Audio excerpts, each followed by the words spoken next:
7 straight wins, hoping to make it 8 straight. Your Gatemen are hot, ladies and gentlemen. Josh Richardson with Cory Miller on the Gatemen pregame show. I mean, Josh, we're running out of things to say about the Wareham Gatemen. 7 straight wins, first place in the West above 500. Everything's looking good right now. I mean, everything has just been clicking at the right time. There's not a whole lot more you can ask for except to just keep winning at this point. I mean, 7 straight, 8 of the last 9, a chance to head into the All-Star break on 8 consecutive wins. That'd be pretty special, Cory. And one of the things that has made this win streak possible is the fact that the offense has really been churning all of July, the most runs scored in the league now, the past stretch of games, but the pitching, especially that bullpen, has kind of joined the offense in that production. Yeah, even when the Gatemen were losing, the offense was there. It was just the pitching that wasn't following in suit as much. Now, the starters have been pretty consistent. It was the bullpen that had been a little shaky at times, but has really picked up some steam as the season has progressed. TJ Schlageter came in to close out that contest yesterday against Katuitt. Ty Stark got a really nice outing out of the bullpen as well. Everybody is really just pitching pretty well for this team. TJ Schlageter indeed has been great. And speaking of the lefty, he's with our Rayna Maggelet. Rayna Maggelet joins alongside Wareham Gatemen left-handed pitcher TJ Schlageter. So TJ, you came in last night, 8th inning, bases were loaded, no outs. How did you really shut that down so quick? What pitches were working for you? Yeah, I know. Main thing that I was trying to get ready in the bullpen was just getting ahead with the fastball and pounding the zone. I knew if I was able to do that, the defense was going to make plays, and that's ended up what they were doing. So it all worked out. In high-pressure situations like that, what mindset do you have? Just minimize. It's one thing that we always talk about back at school in Louisville is, bases loaded, backs against the wall. Just try to minimize the amount of runs that come across, and that's just what I tried to do. So. How would you describe the bond with you and the other pitchers and the whole team as a whole? Yeah, it's awesome. We all get along, and I was a late arrival, and they welcomed me in like a brother, and. I couldn't be more blessed, to have a group of guys to play for like that. So. Awesome. Well, good luck tonight. Thank you. Thank you.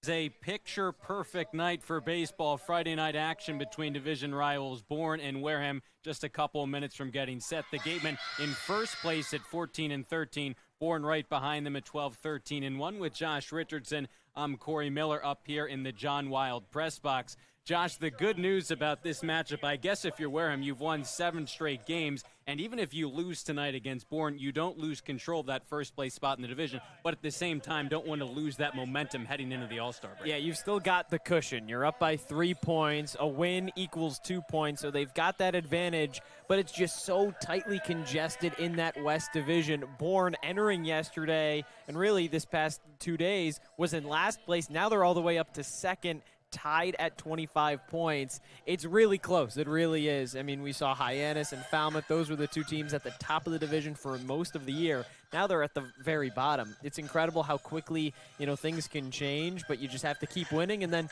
you can just avoid it.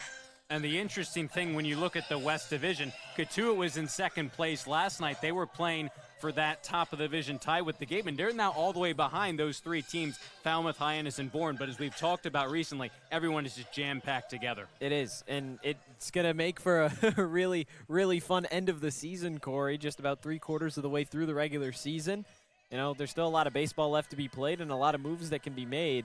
But when we get into the dog days, the late July, early August, things are going to get really fun down the stretch here. Well, the guy hoping to make it 8 straight wins, we look at the home starting pitcher brought to you by Sink Law. It's Lazar Calera out of Miami, a guy with an ERA right at 4. He's appeared in 6 games, a lot of high-leverage spots for the righty, but this is his first start of the summer. Yeah, and some of those high-leverage spots have gone his way, some haven't, but definitely somebody that the Gatemen have used in a bit of a longer relief. At least he stretched out to 2 innings a few times, been able to make a little bit more action for himself outside of that 1 inning. So now a big chance here. He gets to start off the game, see how he does. But he has the stuff. It's just kind of been whether or not he can locate it or not. ERA right around 4. It'll be a big test for him, especially with a Gateman rotation. Guys have come and gone. If he can kind of make himself be a mainstay in this rotation, that'd be really big for Wareham moving forward. On the other side, the lineup for the Braves that Calera will be tasked with limiting the damage from. It starts with John LaGrande, the center fielder, leads things off. Gavin Kelly, the left fielder, bats second. Batting third, the first baseman, Cade Lewis. Yahiwa Loy, he's done damage against Wareham in the 3 meetings between these 2 squads this summer. Cleans things up, batting in right field. Camden Kojal bats fifth, the second baseman. Cal Sefcik, the DH, bats 6th. Batting 7th is the catcher Campbell Smithwick. Drew Wires, the third baseman, bats 8th. And Ryan Cooney, the shortstop, rounds out the starting lineup for the Braves. I'll tell you what, lineup Cory, brought to you by Abby Glass. I'll tell you what, Cory. Kahio Aloy is a terrifying figure when he is in the batter's box. He has done damage to Wareham in every single game these two teams have played this season. He's got multiple home runs, just a menace at the plate. It'll be interesting to see what Calera elects to do and how this pitching staff as a whole wants to treat him when he steps up to the plate. Right now, it's LaGrande leading things off. 306 hitter, no homers, but 14 RBIs for the center fielder. And Bourne enters 12-13-1. The Gatemen, the first place team in the West Division at 14-13. Calera, his first start of the mound. Pitching from the stretch, he's ready. Comes home, first pitch of the night is slapped into left field. Fair ball, base hit. Charging is Breifogel, making the turn is LaGrande. He'll slam on the brakes, though, be content with a single to lead things off here tonight. It's a pretty good pitch from Calera. Fastball in the outer plate. LaGrande just got enough of it to kind of slap it over Shane's head. Not a whole lot you can do there, but nice job from Breifogel to cut that off. Shallow left field. Hold LaGrande to a single. On just one pitch, LaGrande's been a tremendous leadoff option for the Braves, top of that order. Bourne as a team comes in at 252 average-wise, just a point behind the Gatemen. For third place, Bourne at 4, Gatemen at 3 in terms of average. LaGrande got back in on that pickoff attempt.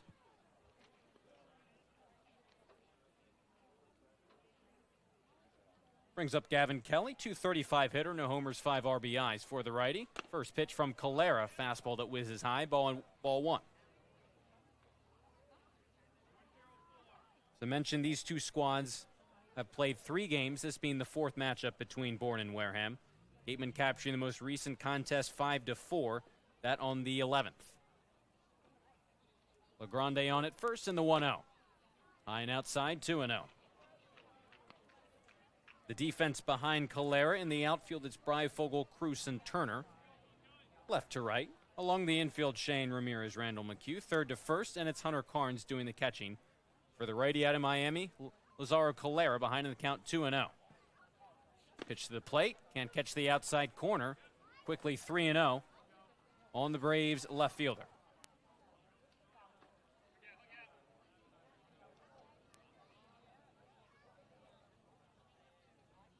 Calera's issued 2 walks so far this summer, compared with 5 strikeouts. His 3-0 pitch. In there at the knees, 3-1. Just a matter of locating that first pitch, that first strike, rather. So you find that you can start to work your way back in the count.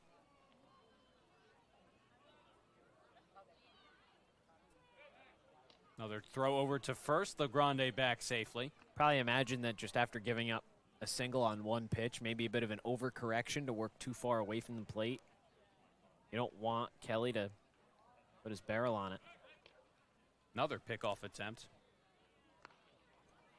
When you look at Calera, when he's come out of the bullpen, that initial inning has not been an issue for him, but it's as he's prolonged his outing. Second inning, LaGrande takes off. It doesn't matter. That one's up and in and hits Kelly.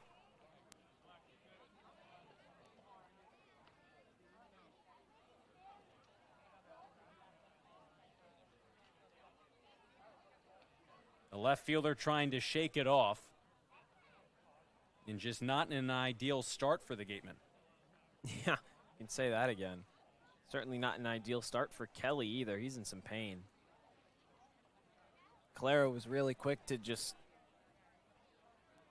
He was pretty frustrated with himself. He shook his head on the mound, pounded his glove. He knew that that was not his intention. Just trying to go inside, get that second strikeout, or second strike rather. Looks like it got Kelly on that front left hand. We get another look at it. It was a 3-1 pitch anyways, and yeah, you can see him shaking it off. He makes his way down to first. Looks like he'll stay in the game. As I was saying, though, Calera out of the bullpen this summer. That first inning, he's been perfect a lot of times, but as he gets into the second inning of work, sometimes he's had difficulties, notably against Harwich.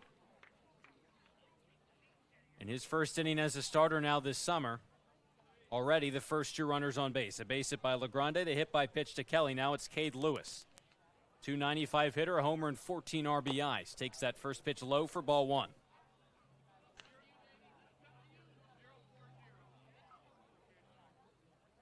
Bourne riding a 3-game win streak of their own. Most recently a 7-2 win over Brewster last night.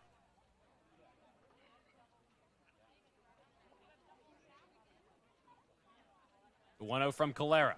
Breaking ball in the dirt. Nice job by Carnes to move over and make the grab. Quickly 2 balls. In jogs Ramirez. Carnes will join them on the mound. And now you just want to talk things over and get them under control. And obviously they called the shortstop the captain of the infield, but how about Ramirez? He's only played a handful of games with the Gatemen this summer, but still initiating that discussion on the mound. Yeah, I mean, this is game 6, start number 5. And he knows that when you get batters on base for Bourne, I mean, things can get a little dicey. Especially with the guy on deck in Kahio Aloy. Yeah. Not that Cade Lewis is an easy at bat. .295, a homer, 14 RBIs. He's got a hitter's count. 2 runners on, no one out. The 2-0 from Calera. After the mound visit, can't locate here either. 3 balls, no strikes with Aloy waiting on deck. Yeah, I mean, Bourne and Wareham right at the top of the league in batting average. The Braves get on base at a higher clip than the Gatemen do. Wareham hits for more power, but still. Calera trying to find the strike zone here. 3 balls, no strikes. Pitch to Lewis, taking all the way. Calera finds the top of the zone for a called strike.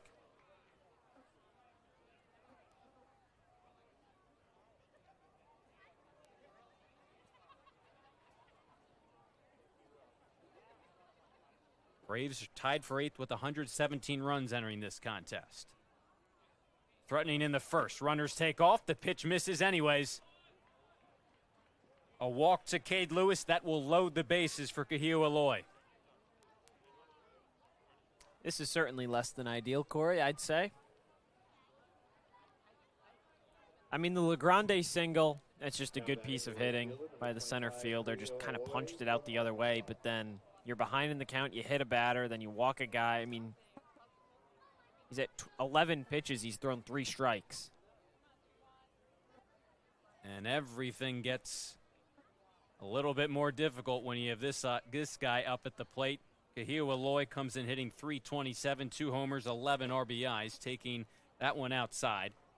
In the 3 games he's played against the Gatemen, first game 2 for 3 with an RBI, 1 for 3 with an RBI the next night.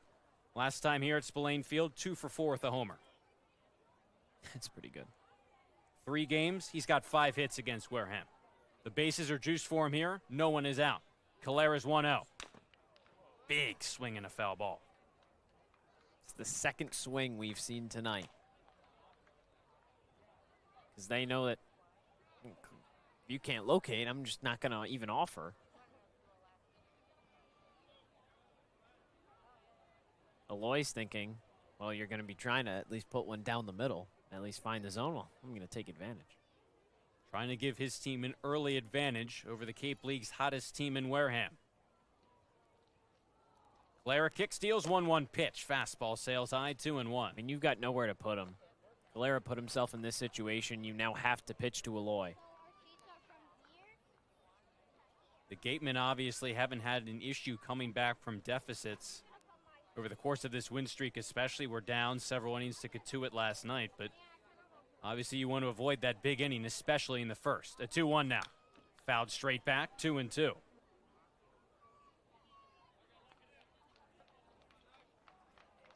That deficit for the Gatemen, just 1-0 to Katuitt last night after the Kettleers got a run in the second.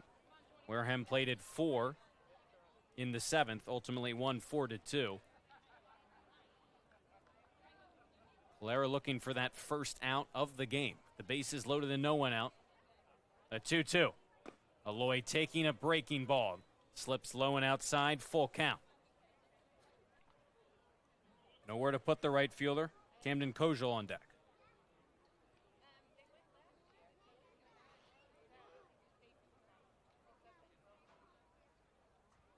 See what Calera offers with. Payoff pitch now from the righty. Hard hit on the ground. It's through into left field for a base hit. 1 run scores. Kelly getting the wave around. The throw won't come in. A 2 RBI base hit for Kahio Aloy continues to torch the Gatemen. An early 2-0 Bourne lead. I mean, what'd you really expect to happen at that point? You've got a guy who's already torched Wareham this summer. 327 average coming in. Top batting average on the team so far of qualified hitters for Bourne. I mean, that just kind of felt inevitable. This is not the way you want to start off the game for Calera. That's why Lux is coming out to talk to him a little bit, but he's going to send the troops out into the bullpen to get warmed up. Yeah, that is a parade of pitchers all making their way out there. I mean, this is a guy that, you know, Ryan Smythe, Eric Luxus wanted to try and extend into being a starter. Well, he hasn't proven that that's working out very well for him here in this first inning. It wasn't a great year at Miami for Calera. ERA was elevated, but again, he's had a solid amount of success out of the bullpen, especially in his first inning, but lately he's been able to go multiple innings, have some success. Obviously, new territory as a starter.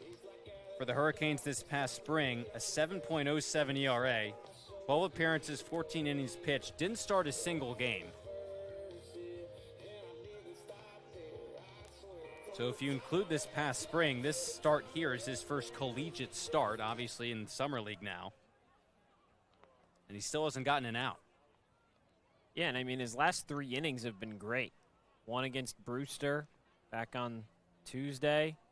Inning, 1 walk, 1 strikeout. Nobody scored. Nobody got a hit.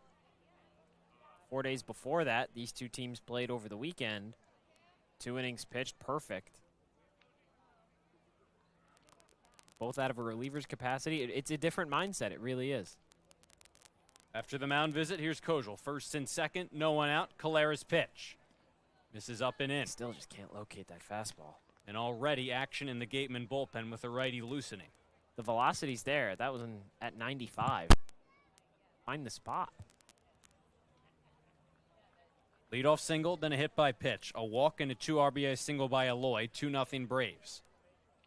Calera's 1-0. Upstairs, 2-0. And there's plenty of potent bats in this Braves lineup. But at the end of the day, a team as a whole, as I mentioned, tied for the 8th in terms of runs scored, 117. So it's not like they're one of the most prolific lineups this summer across the Cape. 2-0 from Calera. Fouled straight back, gets a strike, 2-1. Obviously, Calera, regardless, just missing the zone right now.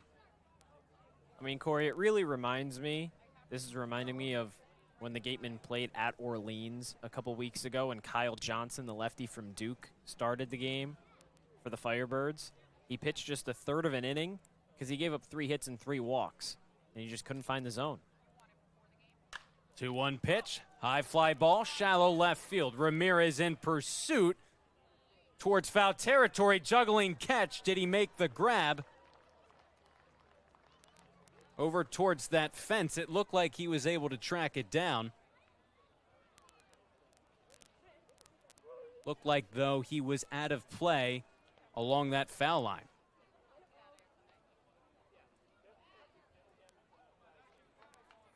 Yeah, because of where that extended left field goes, there's that second white line to kind of indicate whether that's still in the field of play or not. You can see the big field goal post out there. That's when it gets a little bit too far. 2-2 from Calera. High fly ball deep to right field. Back goes Turner. He's racing. He's looking, and it's gone. Tough start.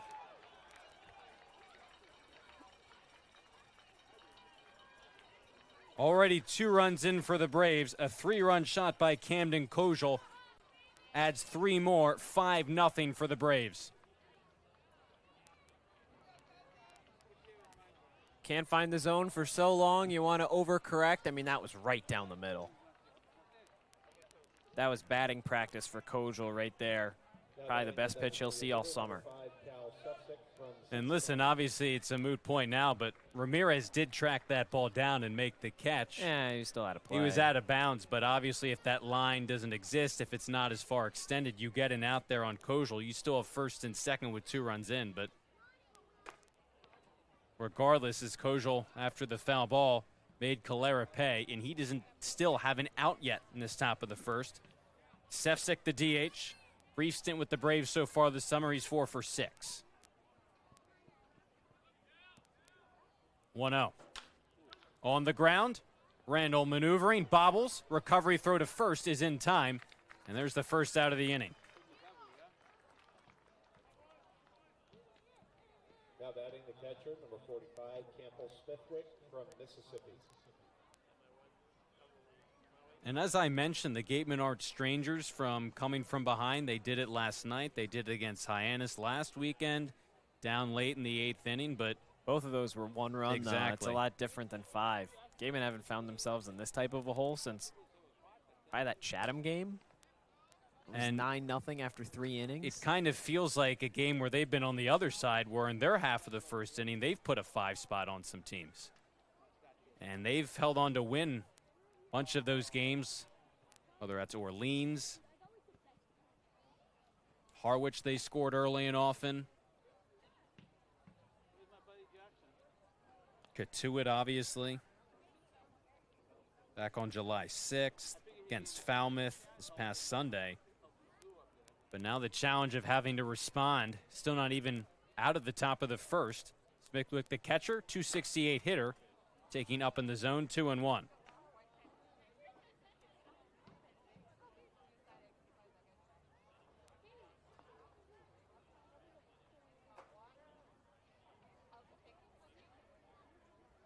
After the ground out, Calera's 2-1 pitch. Bat goes flying off the netting right above the Braves dugout. Look out.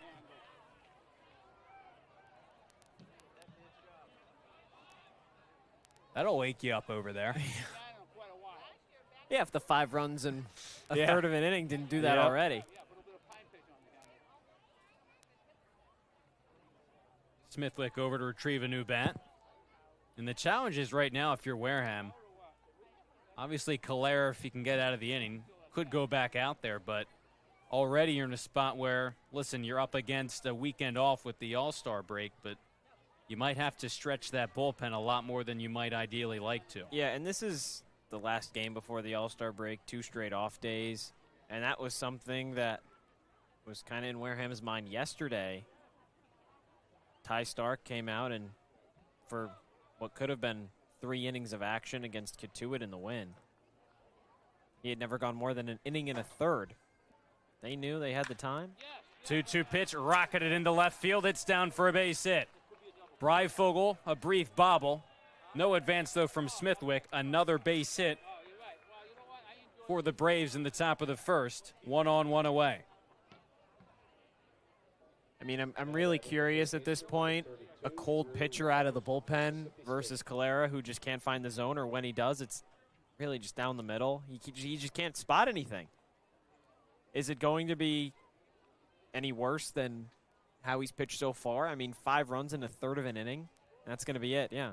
That'll be his line. A disastrous start for Lazaro Calera. 5 runs come in for the Braves. Up big early against Wareham, a team in search of their 8th straight win. They're going to have the work cut out for them here. Not even out of the top of the first. 5-0 Braves, just an out. Call to the bullpen early for the Gatemen. We'll be back on Cape League TV. Wareham-based AD Makepeace Company, founded in 1854, is North America's largest cranberry grower and recognized leader in environmentally responsible real estate development and land stewardship. For 171 years, AD Makepeace Company has supported community events and organizations like your Wareham Gatemen. Visit admakepeace.com to learn more. Cape Cod 5 is proud to be the official banking partner of the Cape Cod Baseball League. Cape Cod 5 offers a broad range of financial products and services tailored for every stage in your financial journey. Reach out to us. We're here to help. For a good piece of glass, call Abby, located at 3 Tyler Ave in East Wareham. Call Abby Glass and Locks about getting a free quote for your windows, doors, locks, and other glass needs. Here at the Mass State Lottery, we know there's no bigger win than the $1 billion we provide each year to support all 351 cities and towns in Massachusetts. Now that's how we all win. The Mass State Lottery. Welcome to the state of winning.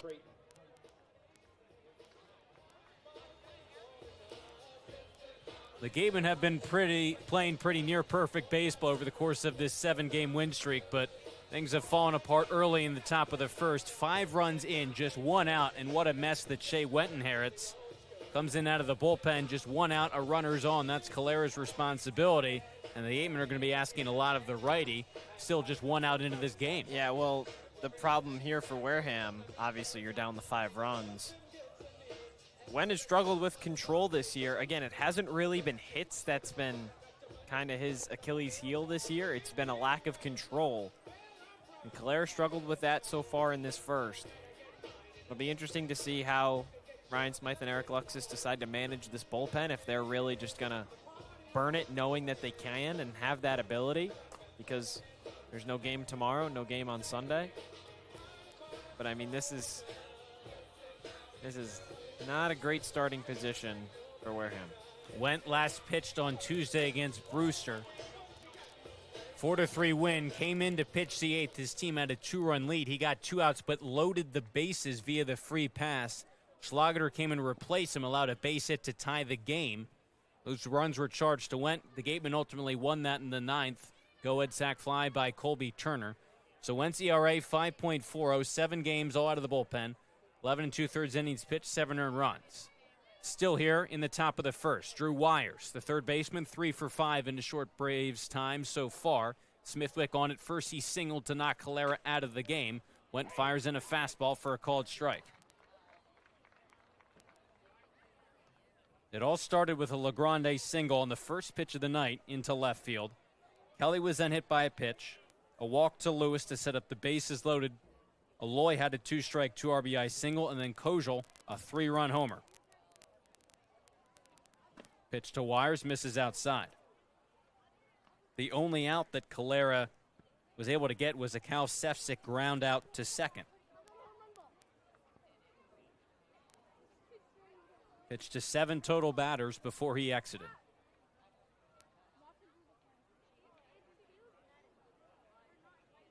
Runner on at first, Wentz 1-1. Slow roller to the left side, charging is Ramirez. The only play is going to be to first, low throw, and McHugh can't dig it out. From bad to worse, and there's 2 on for the Braves.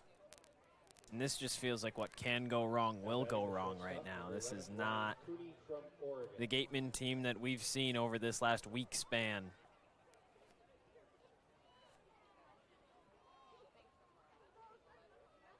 A tough play for the shortstop. He had an error last night that allowed the first Katuitt run to ultimately score, but he's played some really great defense.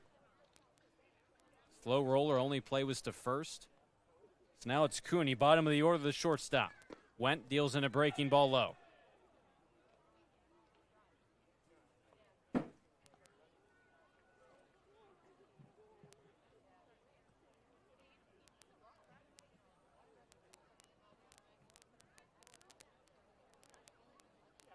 Second batter, Shea Wentz now face, comes home, misses way outside. It's 2-0.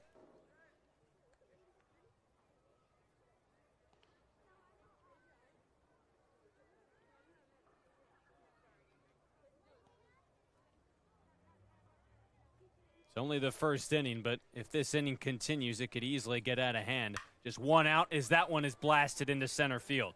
Cruzen jogging back. He's underneath if it makes the catch. No advance from Smithwick at second. Allowed out number 2. Pulls the Gatemen closer to getting out of this first. Still unproductive, though, and that's a good way to grab that second out.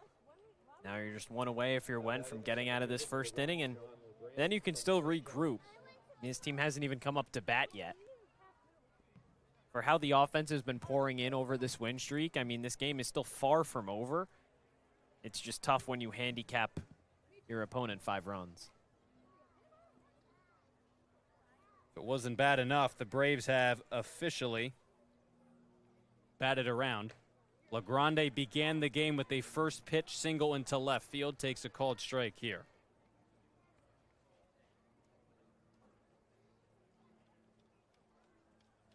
Runner on second is Calera's responsibility.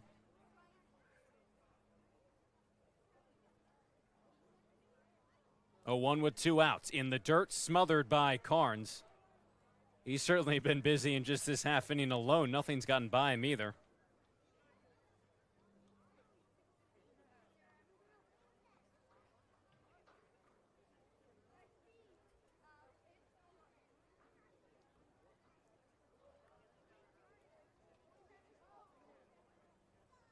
And Went escaped the inning without any more damage. His 1-1.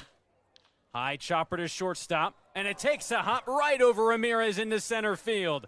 Around third comes Smithwick. He's into score, throw to second. LaGrande stumbling, and he's in safely.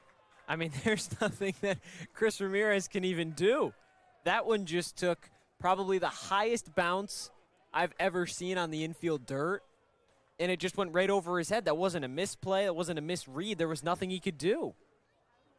Now batting the left fielder, number 7, Gavin Kelly from West. On a ground ball that, in all likelihood, would have ended the inning. I mean, just whoop, right over his head. And even the hops that we know Ramirez has, no chances, you said, to make that play. I mean, he's not the tallest guy ever, but I don't even know if he stands 6'5", he can reach that. I mean, that was 6-0 Braves. Attacking that first pitch was Kelly, was hit by a pitch in his first plate appearance this inning. Came in to score. Just that lip as the infield grass meets the dirt. Looks like that's where that ball caught. Took the wild hop. 0-1 from Went. Way high with a fastball.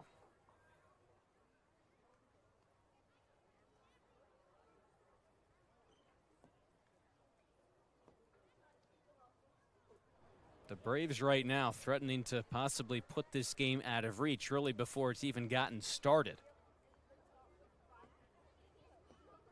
1-1. Just getting a piece of it was Kelly. Went now a strike away from ending the top of the first.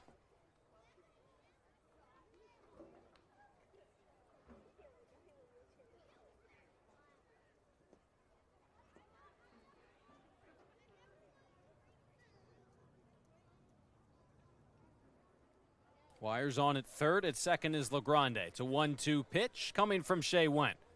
Half-hearted attempt from Gavin Kelly. No swing. Says Connor Tierney down at first base.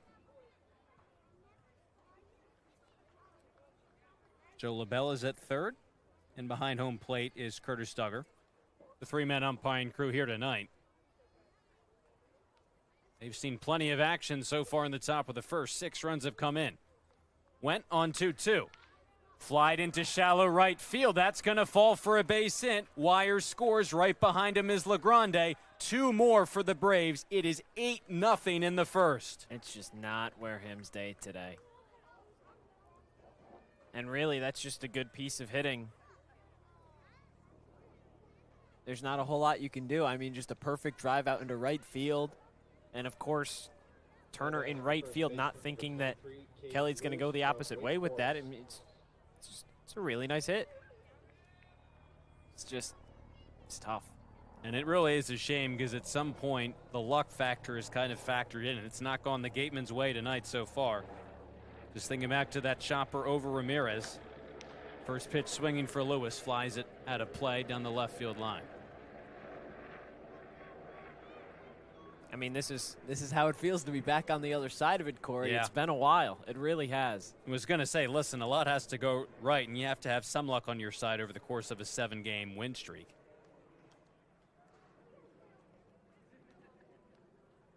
$8-0 for over to first. Kelly back easily. Because, it was 5 runs. We thought, okay, there's always a chance you just chip away. It's not too bad. But 8, that's something else entirely. Yeah. I mean, again, at least the good news is they haven't even come up to bat yet. So there's still a whole home half of the game. Kelly takes off. Pitch misses outside. Gavin Kelly, an easy stolen base. I mean, the 9 runs against Katuitt in 2 innings, the 7-run first inning against Orleans, nearly double-digit runs against Falmouth in the first couple innings. I mean, Yeah, the Gatemen are used to doing this to their opponents, but all of a sudden they're on the other side of it. Punch the gut. It has been the never-ending inning to start this game. This is Lewis's second trip to the plate. He walked and scored a run. The 12th batter to come to the plate so far for Bourne. Once 2-1. On the inside corner, he's a strike away yet again. Let's get out of it here before Keo Aloy comes back up to bat. Picture perfect night for baseball. Large attendance from the Gatemen faithful, but haven't been treated to a great start from their team behind 8-0. Top of the first, Kelly takes off. He'll have to come back as Lewis spoils that one.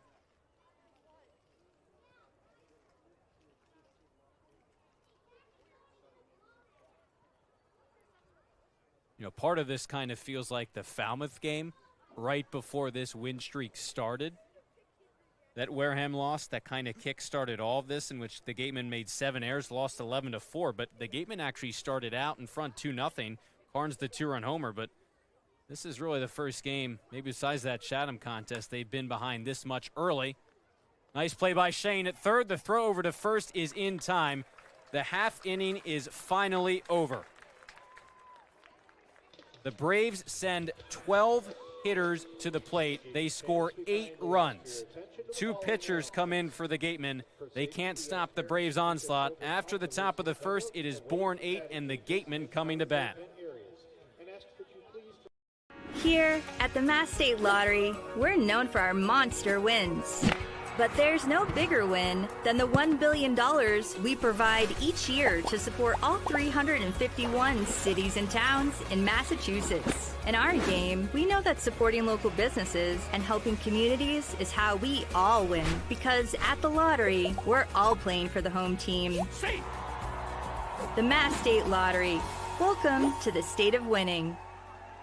A+ repairs smartphones, tablets, game consoles, and computers. Get it done right the first time. Cape Cod Central Railroad is proud to sponsor the Wareham Gatemen for the 2nd year in a row. Experience the scenic beauty of Cape Cod like never before. Journey through picturesque marshes, cranberry bogs, and dunes on our historic rail line. Whether you're savoring a 5-course gourmet dinner, enjoying a Sunday brunch with a live jazz band, or bringing the family on a narrated excursion, there's a ride for everyone. Departing from Hyannis and Buzzards Bay, visit capetrain.com to book your ride today. The Gatemen have won 7 straight games, but if they want to win their 8th straight, they have their work cut out for them and then some. Down by 8 runs after just the top of the first. Colin Fisher has plenty of run support, the southpaw out of Arkansas. Yeah, he's got a good amount of run support, and for a guy that was supporting a 6.0 ERA coming into this game, that's going to be pretty big for him.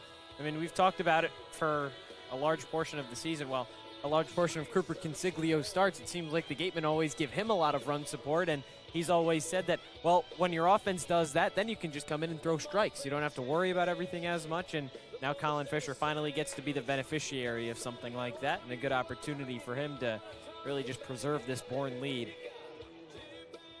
The lineup for the Gatemen starts with Braden Randall, Hunter Carnes, Chris McHugh. No surprises there, 1 through 3. McDonald back in the cleanup spot like he was last night. The DH, Chase Cruson, Colby Turner, Van Shane, 5 through 7. Easton Breifogel, Chris Ramirez round out the starting 9 for the Gatemen. Yeah, and this is the thing, though, is that this one could be just a high-scoring affair between these two teams.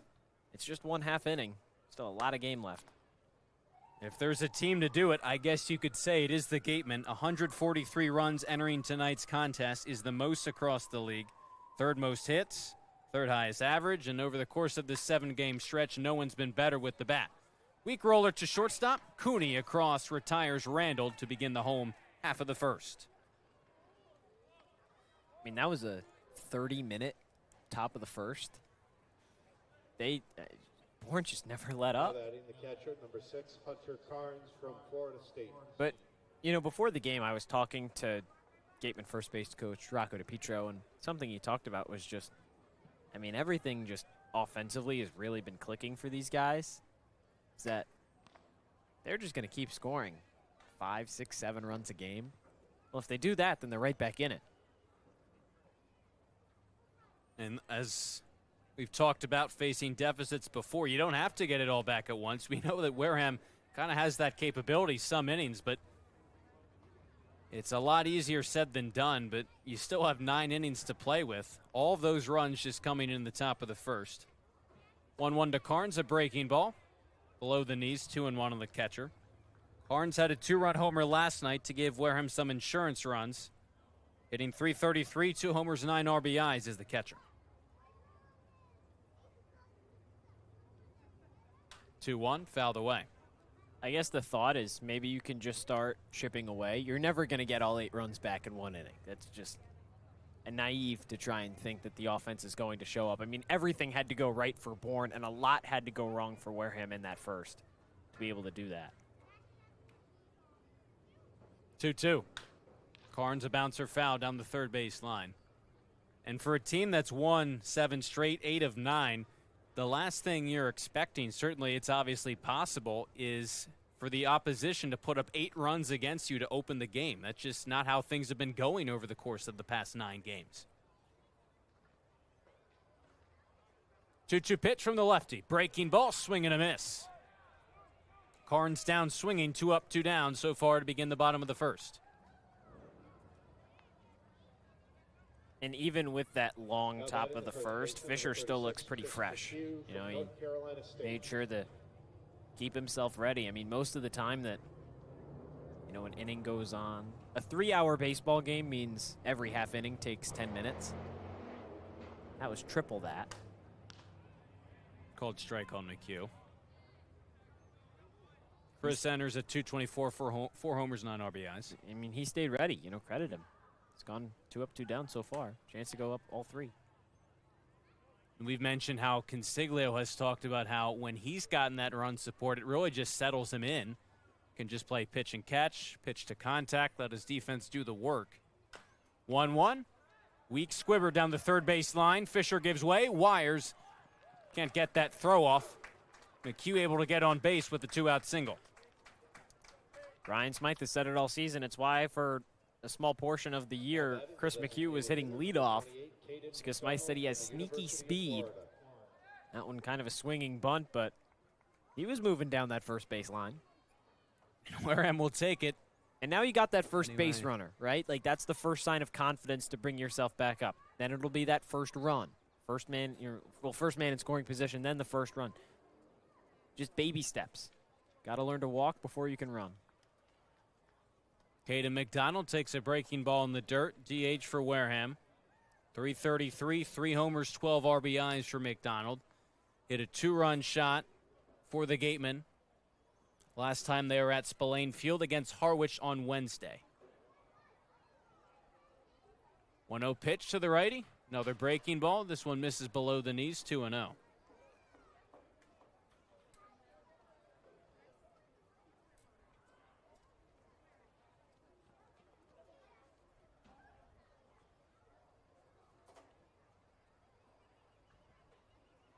Big swing and a miss, 2-1. You wanted that one.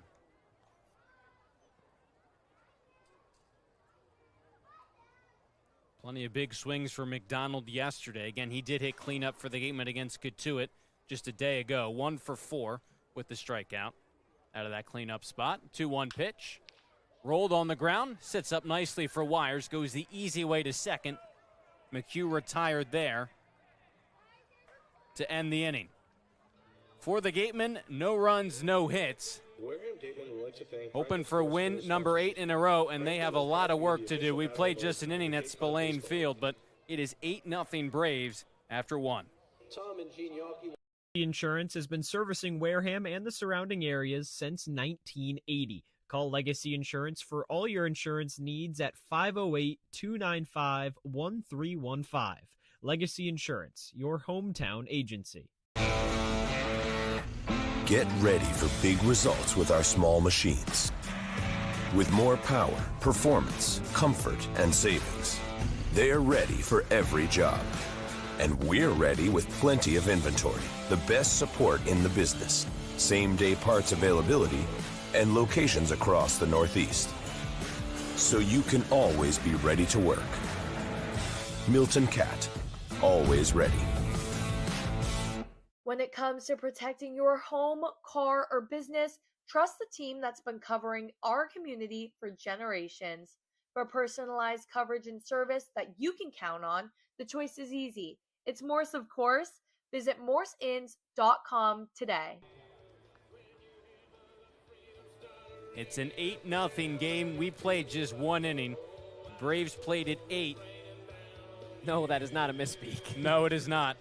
Lazar Calera charged for 6 of them. 5 were earned, and then another 2 came in off of Shea Went. Those 2 were not earned either. 8-0. Bourne went back out to work for now his first full inning out of the bullpen. There haven't been really many innings like this at all over that win streak for Wareham, but Josh, I don't think you could have asked for a much worse inning, or if you're the Braves, a much better inning. Yeah, I mean, this is a game in the season that's just, you don't want to happen at this point, but at the same time, right, like you're riding in so strongly going into the All-Star break. You want to just try and finish it out nice and smooth, but at the same time, sometimes you get into a groove like that, and then you take 2 days off, and then things can start crashing down. I mean, I know 2 days doesn't compare to a week like the Red Sox just had, but first loss in 10 games for Boston. And just comparing it, you know, to the major league level. Yeah, it is level. a shame because the Gatemen came into this game the hottest team across the league. First time since 2016 they'd won 7 in a row. Alois plate appearance, fly ball into center. Cruson calling for it, makes the catch for out number 1. Aloy now 1 for 2. Yeah, and I mean, like the Cubs didn't score 8 runs in the first inning, but they scored 3. And at that point, you could just kind of feel where the game was going, where that direction was treading. And it kind of feels like that today. But at the same time, now you lose this game, right? You know, if the score holds, you lose this game heading into the All-Star break, you kind of get knocked back down to earth, and you're still at 500. You're still in first place. You can just kind of regroup and be like, hey, we're still human. And that is the good news. We still have to play. Still in first place. Yeah, we still have to win. And that's the thing. Ryan Smythe has talked about, you know, what's really separated this team from the inconsistency before this win streak and stretch of 9 games as Kojal takes up in the zone for a ball is the fact that it really seems like the team has bought into the fact that they are ultra talented and recognizing that and playing with that belief on a day-to-day basis. But at the same time, especially as the wins have piled on, the team's really started to get used to that feeling of winning games, but also enjoying it and playing with that motivation every day. And I don't think it was, you know, a lack of motivation. I'm sure they came in wanting to win 8 straight like they did for 6, 7. There's another base hit into right field. Kosher had the home run in the first. He's digging for 2 right here as Turner plays it out of the corner. 2 extra base hits for Camden Kojal. This one with 1 out in the second. Obviously, you want to keep winning games. You want to keep doing everything. And just that first roadblock came in the first. When you said it, I mean, a positive feeling from this game, should the score hold and the Gatemen can't come back, is it's a good reality check. Yeah. Because obviously you don't know how the team was feeling. Pretty good just watching them warm up. They were confident, they were loose, but if there was any sense of complacency, it's probably knocked out of them right now. But you don't get to 7 straight wins and 8 out of 9 unless you're playing some pretty tremendous baseball all in all.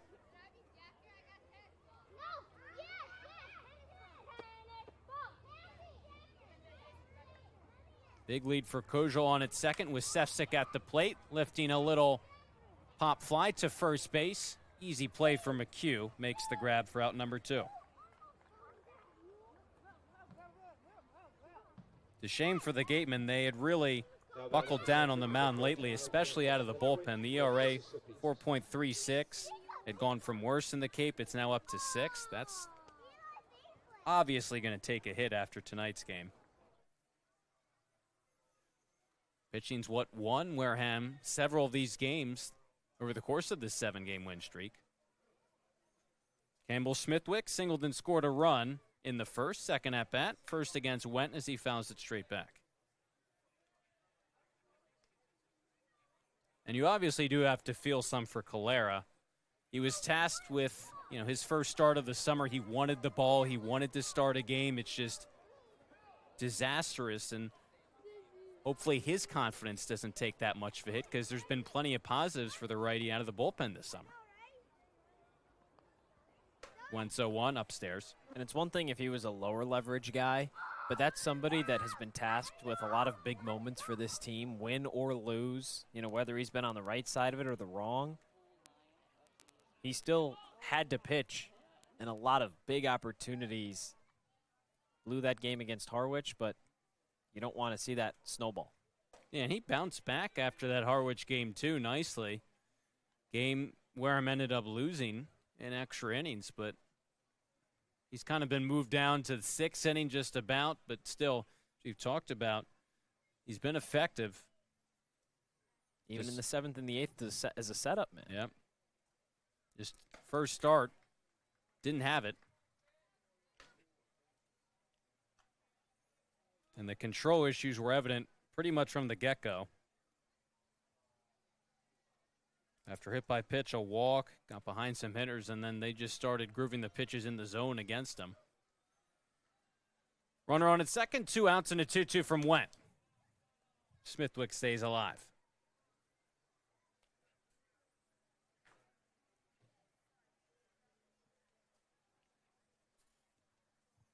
And it is a shame that the deficit is what it is because, as we mentioned earlier, this was a 5-run game. I don't think you can write this Gatemen offense out by any stretch. Maybe you still can't, but a lot of work to do. Went comes home, another 2-2. Breaking ball, fouled away.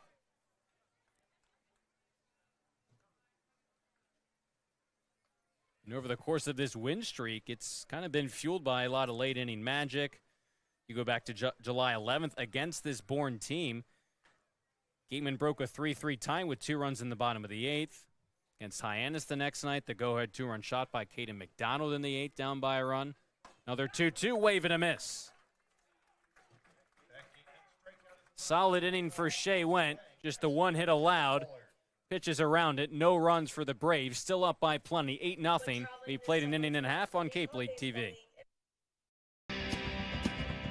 If you need to dig, lift, move, grade, clear, or cut, pump, weld, clean, light, and just about anything else, dial up the rental source for the newest and the most reliable equipment in New England. Staffed with equipment and construction experts, Milton Rents, your local source. As the sponsor of tonight's game, PCT Federal Credit Union is proud to root for the home team. We're thrilled to offer great rates on auto loans, home equity lines of credit, and so much more. Visit us on Cranberry Highway in West Wareham. Reed Custom Soils, a subsidiary of the AD Makepeace Company, is New England's most experienced precision soil blender. Reed is the leading provider of the lightweight planting soil for green roof installations, stabilized stone dust for nature paths and pedestrian walkways, bioretention rain garden soils, and specialized soils for athletic fields, including your newly renovated Spillane Field. To learn more, visit reedcustomsoils.com. Shameless Plug Electric, hitting home runs on every job. Wareham's top choice for electrical work. Call Shameless Plug Electric. Back here on Cape League TV, this Gatemen team came in having won 7 straight games. You know, Josh, sometimes in the pre-production when you're planning out what you want to highlight before the game, you obviously have no idea what's going to transpire. And so when we highlight this Gatemen team, we didn't know what was going to transpire in the first inning. But before that first inning, this was a Gatemen team just over the past 7 days. You go through the offense, first in OPS, second in average, first in home runs, first in RBIs. The pitching staff, second in ERA, second in average, second in whip. All over the past 7 days. Before this first inning, they were playing some pretty flawless baseball. They were doing great. They really were. It was just every aspect of the team was playing so well. So well. Still a fun caption, too. Revenge of the Sith, the Star Wars movie. Yeah. Revenge of the Streak. It seems like this is the Revenge of the Streak for Bourne. Obviously would have loved to have pulled that up with the Gatemen tied or maybe ahead of the Braves, or if they were down, not by 8. But as we talked about, if they want to make it an 8 straight win, they have to get to work pretty quickly here. Colin Fisher's back out on the mound. Chase Cruson, his first trip to the plate. 1-1 pitch to the lefties up high. Cruson at 278. No homers, 4 RBIs. Is that your favorite Star Wars movie, would you say? I think it is. Just because we're I think for a lot of people, it's either 3 or 5. I think 3 for me. It's a really good movie.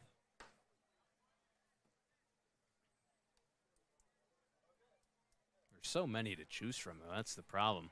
I feel like everybody can kind of just X out the sequels. Yeah. Yes. As a Universally, that favorite. does. Yeah, if you're a Star Wars fan, the sequels. 2-2. Weak roller to second base. Kojal charges, fields cleanly, and throws out Cruson at first.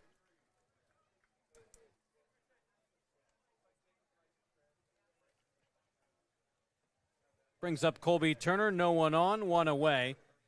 Colby had the night off last night. All-star starter. We'll see him tomorrow at Red Wilson Field in Yarmouth Dennis. 242, 3 homers, 13 RBIs for the Gatemen right fielder. And, man, was that first week in July special. Couple home runs, one against Bourne. We've talked about how he's cooled off since, but obviously still plenty to be pleased about how he's improved on last year's campaign with the Gatemen. Slates a lot of that to the BP work he's done with Ryan Smythe and hitting coach Mike Mobbs. Kind of a similar approach to what Murph Gray did in his time with the Gatemen last summer, a guy who just got drafted a couple days ago in Murph Gray.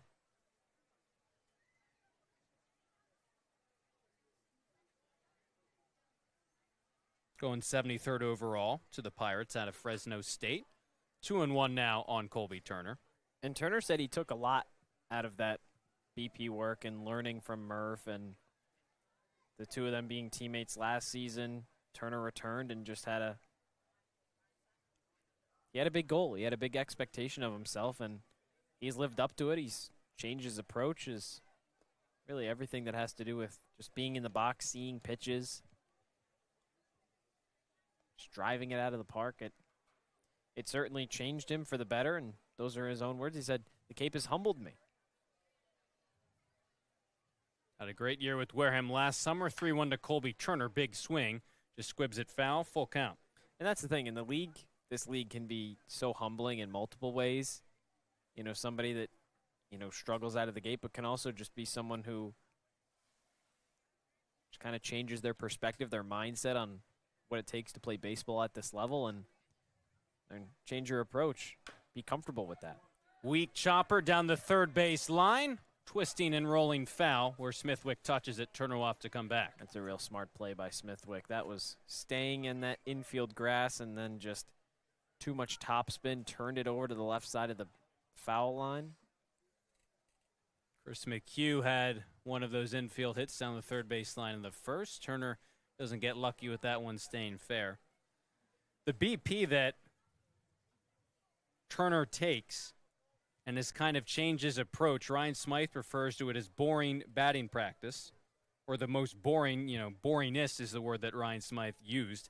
Just talked about trying to simplify the approach from Colby Turner, eliminating the fast, twitchy movements, in Smythe's words. Another 3-2, bounce foul. And the objective is to really bear up the baseball and use the whole field. Not just your pull side, but go to right as well. And Mike Mobbs at it. And now Turner's a guy who can pitch after pitch, go yard in BP, and we have seen that. But he's not always going to do that because he's working on his opposite field approach too. Another foul ball. And Mobbs also talked about that he's really developing and practicing in the way that a professional would. Having that mindset, that approach at the plate. And we've seen it a lot, Cory, in BP. I mean, he'll take 5-10 pitches and just hit them all into right field. Just every time, down that line, down that line. Just working to the point that it's a science. Been a good at-bat for him so far here as he drills that one into right center field. Aloy, though, tracks it down in the gap. Hard hit, but out number 2 for Colby Turner.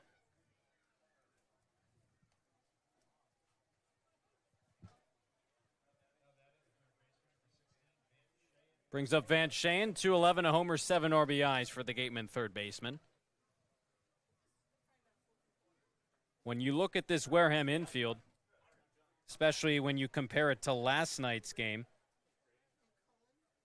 it's identical. Third to first. Shane at third, Ramirez at short, Randall at second, McHugh at first. This score holds up. Maybe there's some changes on Monday after the All-Star break, but it's been a luxury for Ryan Smythe to have 4 really consistent, good offensive and defensive players across that infield.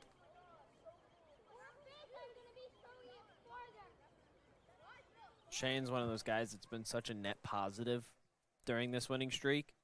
Batting average raised about 40 points. He's been taking more pitches as well, getting a few more walks than he did in the first half of the year. 1-1 pitch he sees is a called strike at the knees. And that defense is transitioned. He was getting a lot of reps at shortstop before Chris Ramirez joined the Gatemen, but has carried him right over to the hot corner. 1-2 with 2 away, no one on.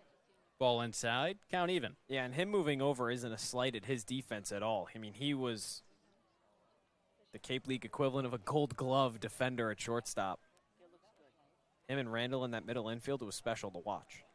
2-2, he goes the other way on the ground ball. He sneaks it through the right side. 2-out base hit for Van Shane. Now you move him over to third. Shortstop, third base, probably the 2 most difficult positions defensively outside of catcher in baseball.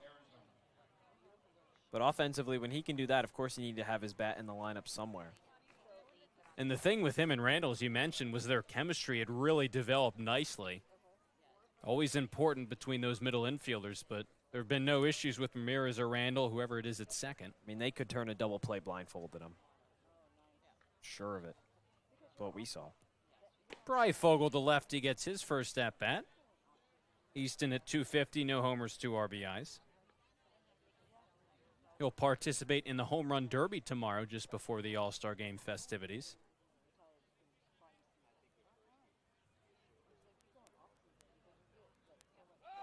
Check over to first. They got Shane picked off. Lewis applies the tag. The base hit by Shane goes for naught. The good move by Fisher, tagged out by Lewis, bringing us to an end of the second inning. Still 8-0 Bourne over Wareham. It's been all Braves through 2 innings. Catch all the action on Cape League TV. Finding a good personal injury attorney is very difficult. If you or a family member has been involved in an accident, hurt at work, suffered a slip and fall, or have been injured due to negligence of someone else, contact the lawyers at Reedy, Kiernan, and McNally, LLP today. They are experienced trial attorneys who practice in all of the courts in the Commonwealth. The firm has been recognized by Best Lawyers in America for outstanding legal representation. Contact Reedy, Kiernan, and McNally, LLP today. The firm is located at 267 Main Street in Wareham. Reedy, Kiernan, and McNally, LLP also has offices in New Bedford and Falmouth.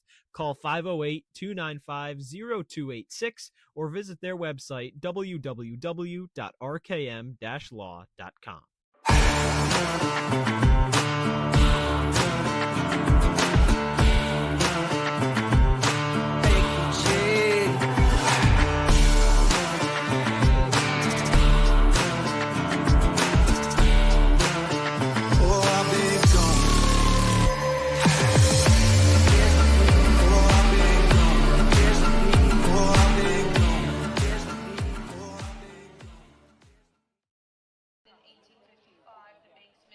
Through 2 innings, it's all Bourne. Lots of fans in attendance here at Spillane Field. Hasn't been the result they've been hoping for if you're a Gateman faithful fan. Through 2 innings, now in the top of the third back here with Josh Richardson. I'm Cory Miller on Cape League TV. Eli Jones lefty out of Northwest Florida State, takes over on the mound. Welcome to the Gatemen. Your team's behind by 8 runs. Yeah, we finally get a first look at him this year. Be interesting to just see what he kind of brings to this team. Obviously, you know, in a game like this, you know, you're never going to throw in the towel this early on, but you're obviously going to try and, you know, come back and win. But if you're Ryan Smythe, I mean, why not get a good look at some of the guys that you've activated to this team and brought in, whether it be for, you know, the rest of the season or just a temporary period of time, see what they can do for you. At this point in the season, you need arms. And you've already used 2 of them through just 2 innings of work after Calera got just an out in the first. So the 6'4", 175-pound righty, lefty that is, takes over on the mound. Facing Wires, Cooney and LaGrande, 8-9-1 in the order for the Braves. Yeah, this past season at Northwest Florida State, 10 2/3 innings, 14 strikeouts. Did give up 10 earned runs.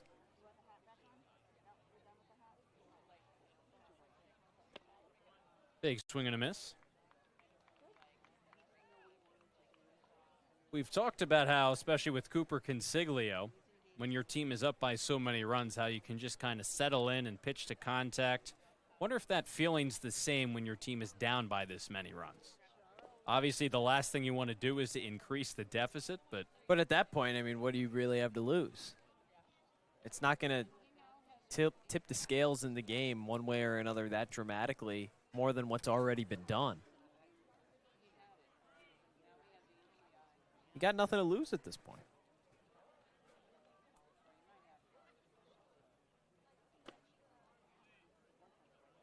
Two and one on the third baseman, Wires.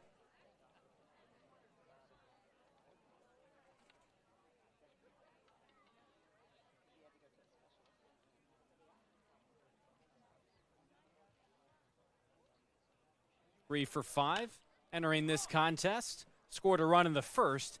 Now flies it into shallow right field. Colby Turner drifts in and makes the grab for out number one. It's a good first out.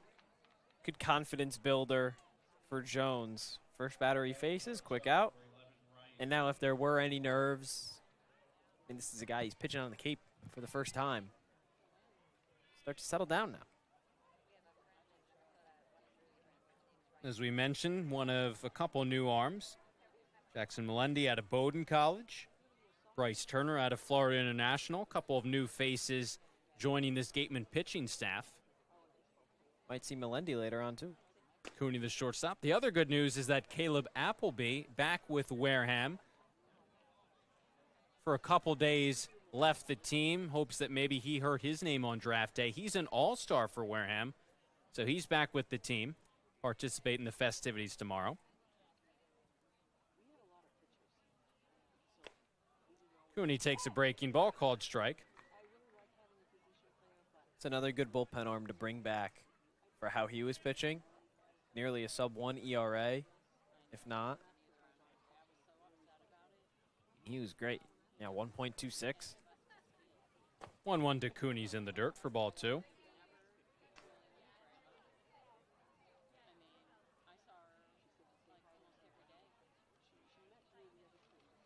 And obviously, it started with Calera, who got the start on the mound.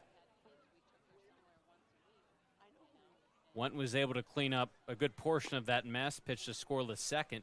But the bullpen lately has really been a strength for the Gatemen. Tate McGuire, yesterday's starter, talked about that. Through 5 innings, 1 run, none earned. But he said he has a lot of confidence knowing that the game is in good hands whenever his outing is over as a starter with the strength of some of these bullpen arms. 5-pitch walk to Cooney. Sets up a man on first for the top of the order in LaGrande. Definitely a strong performance from Went today. He's been up and down. You know, it seems like sometimes he's just one of the better arms in this bullpen. He can just completely shut down an offense, and then other times not so much. No earned runs against him, just 2 unearned. He put out inning the fire. And 2/3. Yeah, he did. And it was a big fire. Got a strikeout as well. The lefty LaGrande, slow roller. The third baseman Shane comes in, throws to first in time. Nice play to nab the speedy center fielder. Up to second is Ryan Cooney.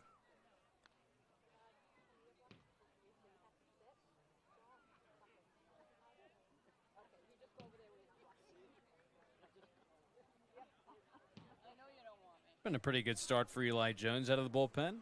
2 outs. Now here in the top of the third. Only in the top of the third, but Gavin Kelly will bat for a third time so far tonight. It's better than batting twice in one inning. Kelly's Ratio's going back down. Yep. Kelly, a catcher by trade out of West Virginia, playing left field tonight, takes a breaking ball low. The Gatemen know something about that. They sure do. Whether it's been Hunter Carnes, Levi Clark, who just went back to Tennessee. Mac Rose played in left field a little bit while he was still here.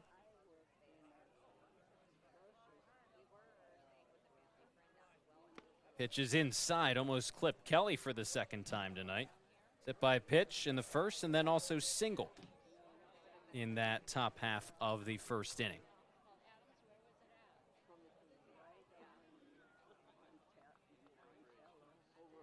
.235 hitter entering play. Runner in scoring position. Bourne hasn't scored since the first, but they plated 8 runs in that top half of the frame. The 2-0. Up above the belt, 3-0. Cade Lewis on deck.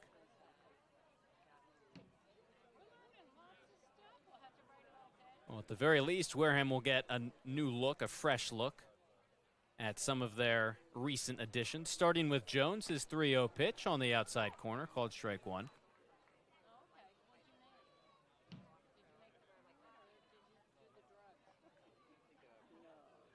Obviously not the fashion they were hoping to do so in, though. Down by 8 runs. 3-1. Blasted into left field. It sends Breyfogle back in his tracks. He makes the catch. Loud out to end the inning. No runs, no hits. 1 runner left on for Bourne. Gatemen pitching staff has posted shutouts in back-to-back innings, but Wareham is still down by 8. They need to break the bats out, trying to win their 8th straight win. We move to the bottom of the third. All Bourne so far. Law. Live, life, law. Covering all residential and commercial real estate matters. You live life to the fullest and let us Sync Law. That's synklaw.com. Sync with an I, not a Y. Be selfish. We represent only you. Sports Turf Specialties has set the standard for high-quality natural grass athletic field construction. As a full-service athletic field construction company, we specialize in design, build, and renovation of native soil, modified soil, and sand-based athletic fields. Our team will provide you with superior quality, expert guidance, and continuing support long after the completion of our project. We are proud to have built the infield for the Wareham Gatemen field. Go Gatemen. If you can dream it, if you can cruise in it, if you can summer in it, fish from it, or take it for a day at the beach, we can protect it. The Baldwin Group, protecting the possible.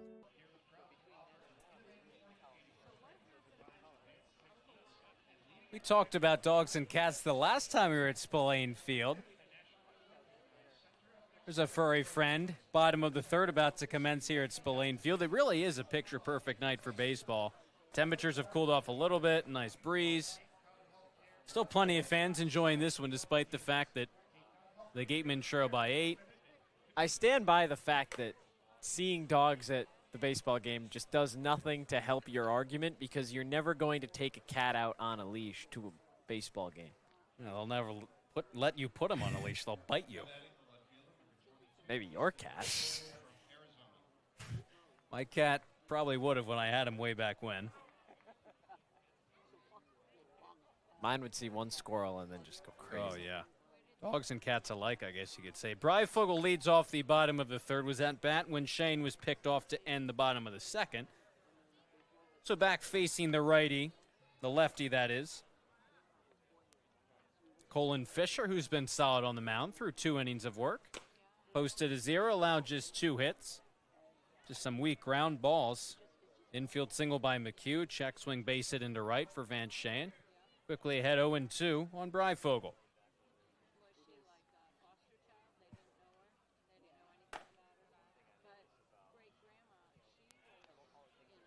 It'll certainly be fun to watch Easton in the home run derby tomorrow. You look at his slash line, you may not think he's got a lot of power. No home runs so far in a game, but we've seen him plenty in BP. He's got some light tower power. Lays off on that swing. And he's been close a couple times. First one that comes to mind, top of the ninth against Brewster. Whitecaps came back to tie the game 2-2. He led off the ninth. Wareham needed a clutch hit. Gap into left center. Strikes out swinging here to begin the bottom of the third. Fisher continues to roll on the mound. Brings up Chris Ramirez, and boy, has he been a bright spot at the plate. .571 hitter through just 6 games. Really performed well last night, too. 3 for 3. Had a game-tying single into left field to raise that average. The OPS is at .1268. His first at-bat of the night. Half-hearted swing on that one, gets a piece of it. He's been really good, Corey. We've said it before. Really, we saw him swing a bat for the first time. Just seeing him take grounders at short. We just kind of looked at each other. Ranging to his left, to his right. Some balls in batting practice that was hit above his head that should have landed in the gap. You'd snag. Hard hit on a line, but it's right at Cooney. Barely had to move at shortstop. Ramirez retired on the line out, 2 away to begin the last of the third. Good piece of it. Just right over at Cooney. Not a whole lot Ramirez can do there. The lineup turns over. It's Braden Randall getting his second crack at Fisher. Grounded out in the first.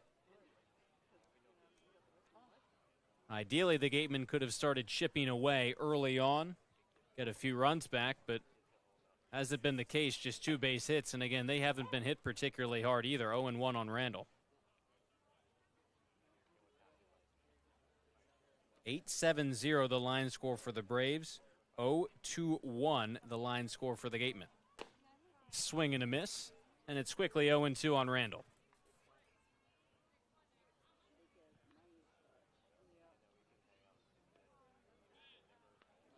Leadoff man came in at .312, no homers, 10 RBIs. Entering this one, 0-2 pitch, bounces in there.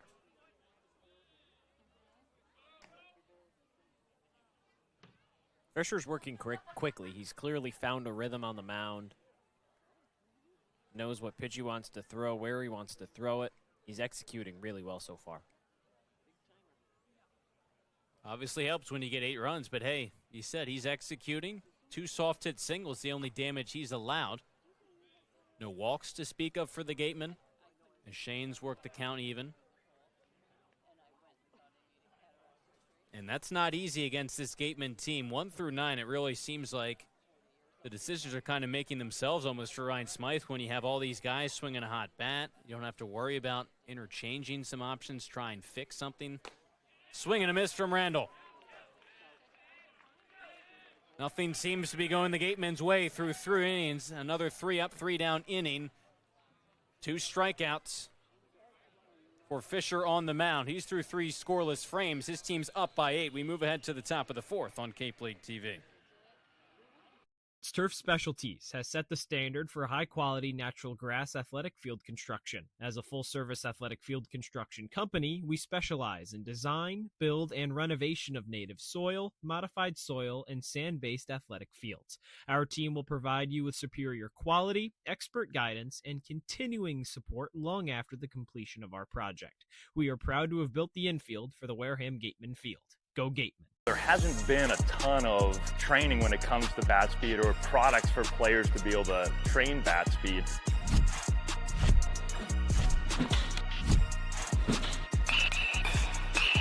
You can improve your bat speed and reach your goals working 10 to 15 minutes a day on this a couple of times a week. That's a no-brainer for every player.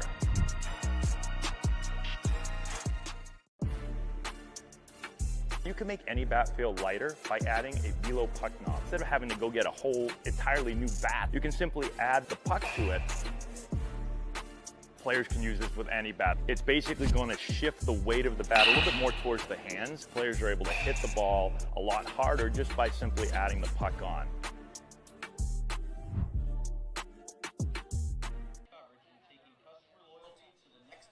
Getting set for play in the top of the fourth at Spillane Field. It obviously hasn't gone the Gatemen's way through 3 innings, but let's take a look at some other scores in action here on this Friday night of baseball. In some key divisional action, Falmouth is over Hyannis 3-0. Both of those teams at 25 points, tied for second with Bourne in the West. Katuitt, the other West team in action, they trail Harwich. Brewster trails Chatham. YD over Orleans, all those games early on. And the good thing for the Gatemen, let's say all of these scores hold up, they'll still be in first. They will still be in solo possession of first place heading into the All-Star break. That is something that they can't take away from you. And we talked about that off the top is, listen, you've earned that top spot heading into the All-Star break. You'll be right at 500 if you lose this game.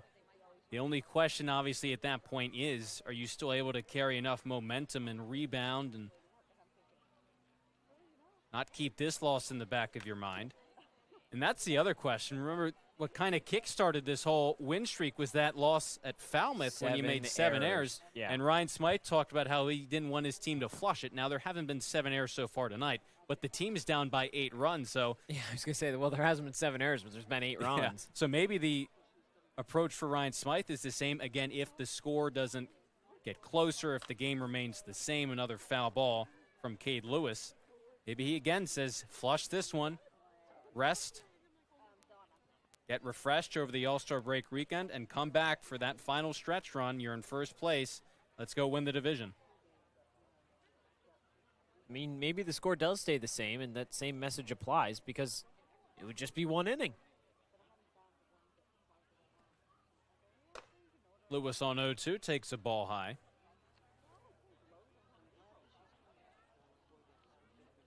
And that is the thing. Of all the bad innings we've seen go against the Gatemen this summer, that first one for Bourne, the 8 runs, might top all of them. 1-2. And obviously this one came when the game was close. It was tied initially, obviously, to start things off. But a lot of those really bad innings have come midway to late in the games when the game is tied or maybe Wareham's up by a run. But off the top, Bourne got to the Gatemen pitching staff, especially Calera, early on. 1-2 from Jones. The lefty comes home. Did he go? No, he did not. This is Joe Labella down the third baseline. 2-2.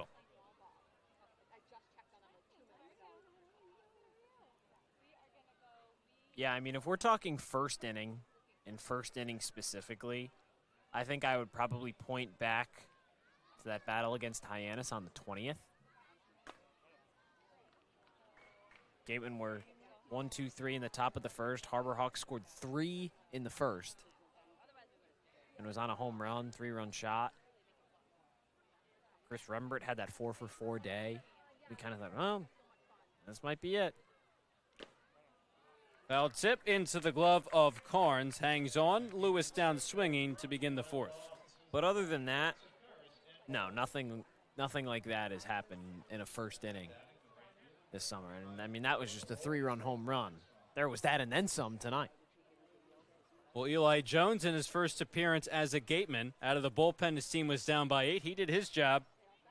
He did nice. I liked what I saw from Jones today. He gets 4 outs, got through the third scoreless, got the first out of the fourth. His outing is done.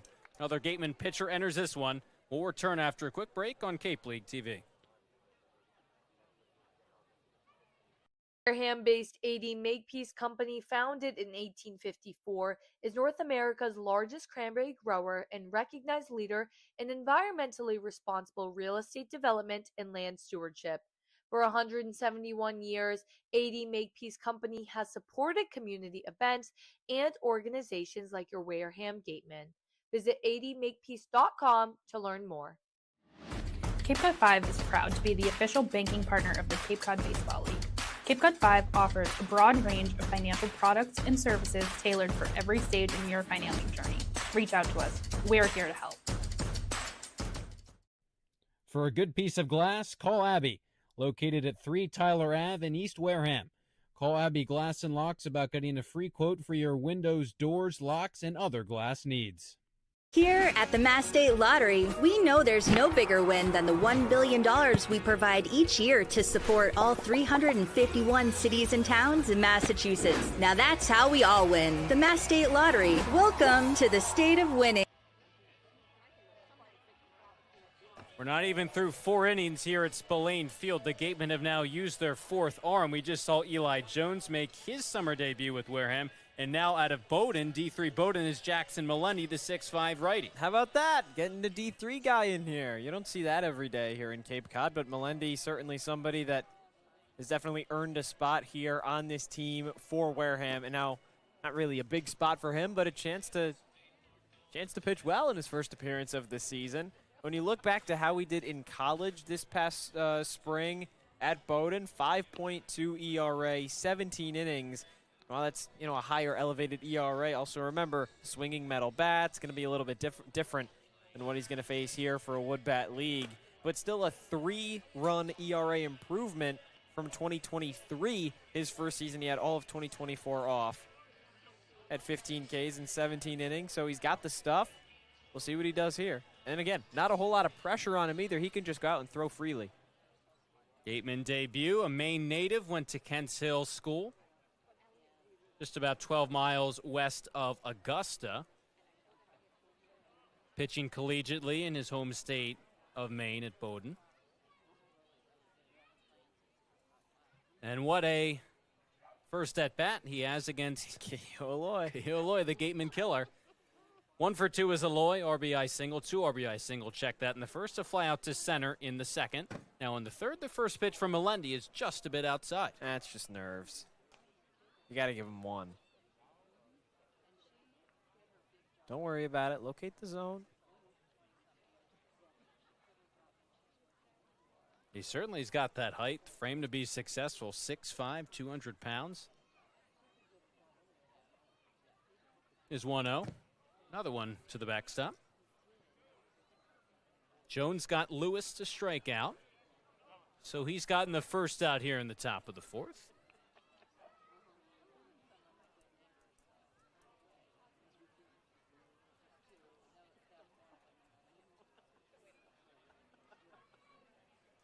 (2-0). Hard hit, up the middle, it's through for a base hit.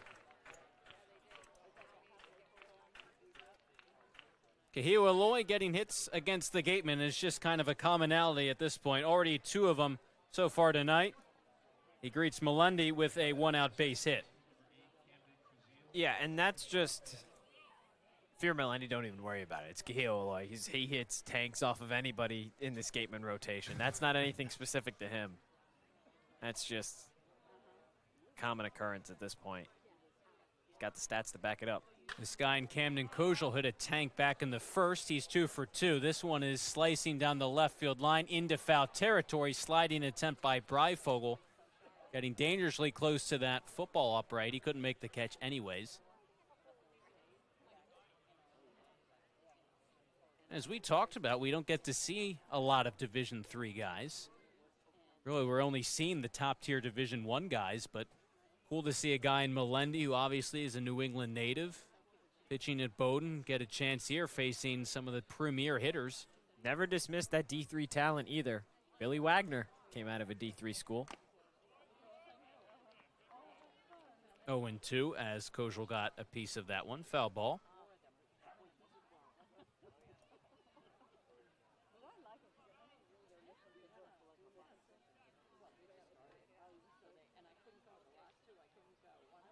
No, Melendi has found the zone against Kojal so far. 0-2. Chance for his first Gateman strikeout. Before that, though, a checking over with Aloy at first base.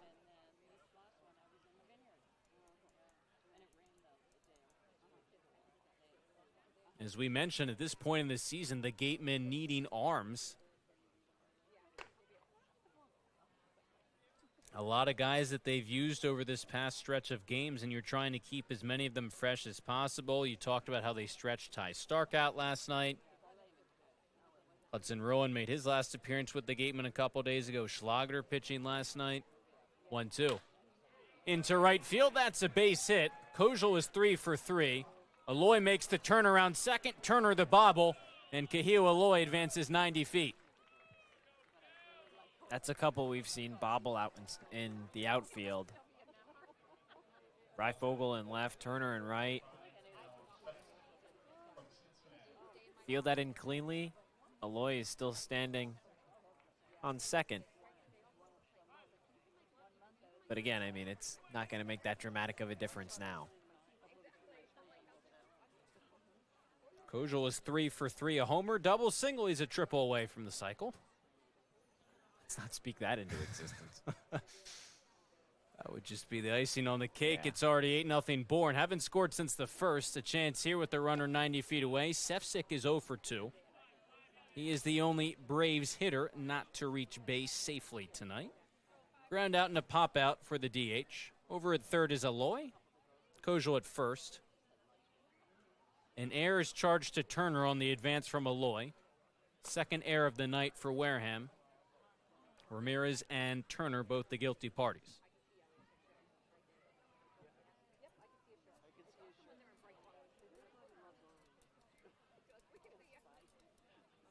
Hitters count for Sefcik, 2-0.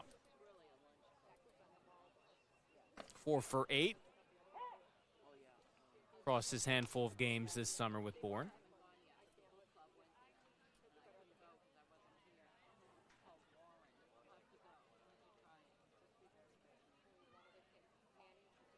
Runners on the corners and the 2-1 pitch. Bounce slowly to the right side. It'll get a run in as Randall makes a nice job to cut it off and throw to first in time. Aloy into Soar. Kojal up to second. It's 9-0 Braves. Again, at this point in the game, you're just trying to get out. If you're not scoring on offense, then the 8-run lead is as good as a 1-run lead because can't produce on the offensive end. So Melendi, gets his first out as a Gateman. Smithwick now takes a ball.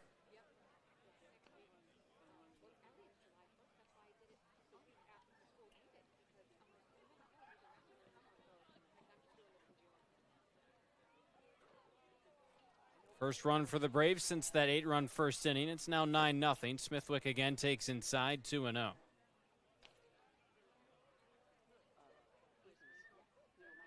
And we were wondering how much the Gatemen would have to empty out that bullpen, given the fact that Clara just got an out in the first, and it seems like they're going to have to use a decent amount of arms.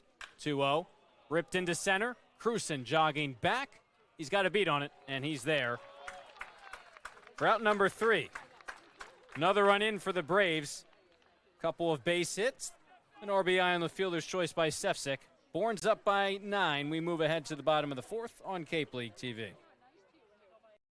Here at the Mass State Lottery, we're known for our monster wins.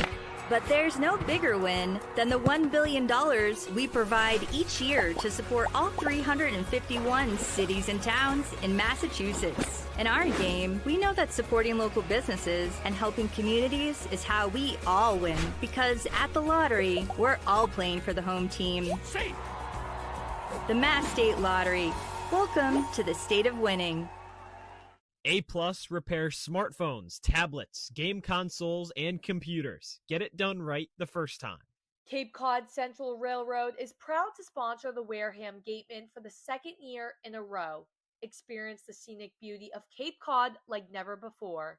Journey through picturesque marshes, cranberry bogs, and dunes on our historic rail line. Whether you're savoring a 5-course gourmet dinner, enjoying a Sunday brunch with a live jazz band, or bringing the family on a narrated excursion, there's a ride for everyone. Departing from Hyannis and Buzzards Bay, visit capetrain.com to book your ride today. And now State Senator Kelly Nooner will read a special citation for Mike Russo. Good evening, everyone. Some ceremonies taking place on the field as we get set for the bottom of the 4th inning.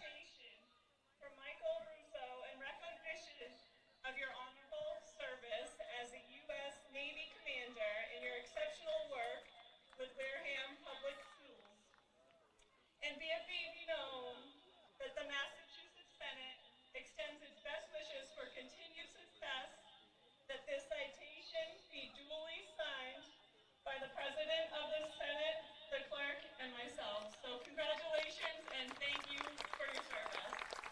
That's pretty cool. Yeah, it is Literacy Night here at Spillane Field. A little bit more on that later on in the broadcast.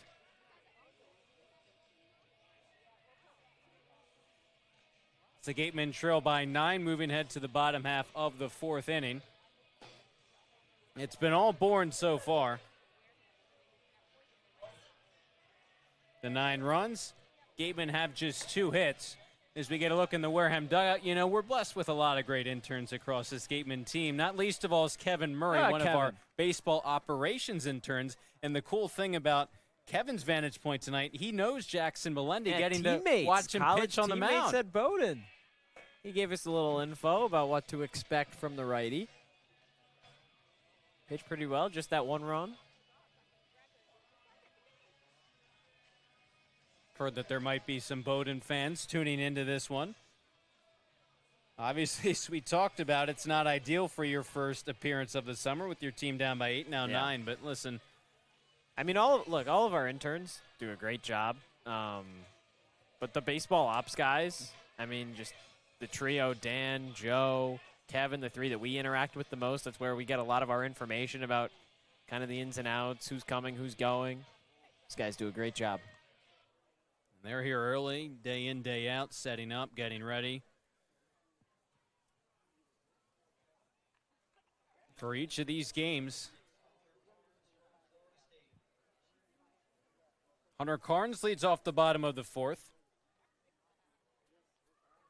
Colin Fisher still on the mound. He's been sharp. A lot of the focus might be on the offense, but hey, he's pitched a shutout so far. Carnes struck out swinging in the 1st. That one's way outside. 1-0 on the Gateman catcher. And that's the second half of it, right? I mean, up 9-0. Yeah, the offense does the 9, but Fisher's held the Gateman offense. It's been top of the league to a goose egg so far. Fisher gives up a shot into center field. It sends LaGrande back. He tracks it down, though. Carnes had a homer yesterday. Off the bat, looked good, but just a hard fly out to begin the last of the 4th. It's a deep center field. That's something that Ryan Smythe has talked about for a large portion of this season. You got to hit it real well to get it out of there. And it is somewhat unfortunate because we were talking about last night, thinking about the trends of this Gateman team day in, day out over the course of this win streak. McHugh singled his first time up, infield base hit, takes the ball high. It seemed like one game it was the pitching and a low-scoring pitcher's duel. Then the next game the offense exploded in a big win, and then they would just go back and forth, back and forth. McHugh gets hit on that breaking ball. Tip too far inside. Painful 90 feet from McHugh, shakes it off. But last night, a 4-2 win over Katuitt. That one was a pitcher's duel, so if you ride the trend, thought maybe the offense would break out here tonight, and they certainly need to if they want to come back and win this game. But we've talked about it's just baseball. You never know day in, day out what's going to happen. And it really starts with Caden McDonald. He's been so special really the whole season, but over the course of this win streak as well. He's had a couple home runs, pitched really well also. It's been great. If you get back into this game, it's because he's swinging a hot bat. Even just one bit of momentum to go the Gateman's way. They haven't gotten a runner past second offensively. Weak chopper to the first baseman, Lewis. He goes to second for 1. Return throw to first is in time.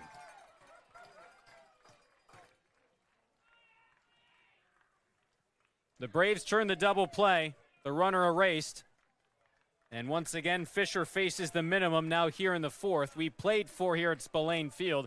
9-0 Braves over the Gatemen on Cape League TV.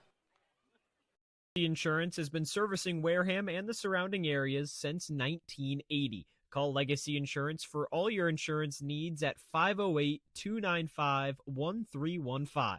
Legacy Insurance, your hometown agency. Get ready for big results with our small machines. With more power, performance, comfort, and savings. They're ready for every job. And we're ready with plenty of inventory, the best support in the business, same-day parts availability, and locations across the Northeast. So you can always be ready to work. Milton Cat, always ready.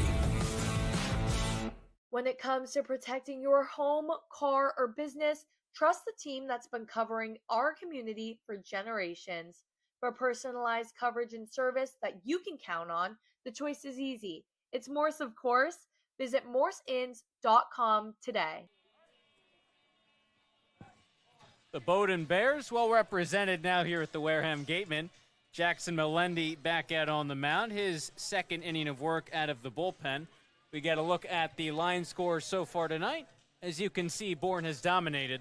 9 runs on 9 hits, no errors. No runs for the Gatemen, have just 2 hits, soft hits too. One of them was an infield single, and 2 errors in the field as well. Something you talked about, Cory, a little bit, right at the end of that last inning, was that the Gatemen have the ability to kind of go through the bullpen. Now, at the same time, you don't want to do that.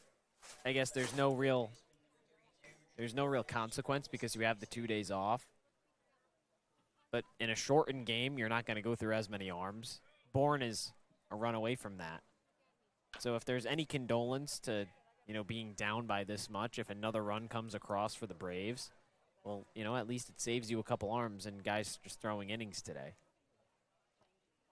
But you obviously want to avoid that the best you can. Nobody's counting this team out yet, though. With how many runs that they've put up over a couple of games in this winning streak, no way. And ideally, you would have started to get some back, but their ability to score in bunches has been showcased time and time again over the course of this win streak. So I guess you could say no lead is truly safe. Drew Wires, third trip to the plate. Easy take for him there.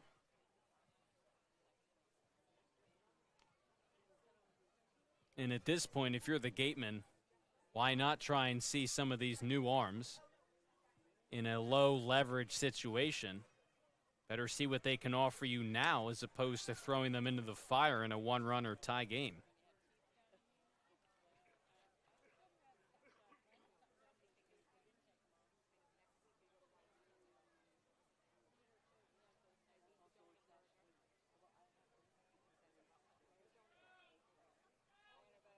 Two and two on the Braves' third baseman. Pitch from Melendi. Sails outside. He's given these Braves hitters a good fight. Outside of those 2 that he just kind of yanked to Aloy, everything's been in the zone. Good challenge pitches. He's worked in some off-speed pretty well also. Payoff pitch way out in front of that was Wires. And he was so far out in front on that because Melendi can still throw low 90s. Good thing that screen's in front of the Bat Boys right down that third base dugout. As it is down the first base dugout as well. Another payoff pitch. Wire smokes another one foul.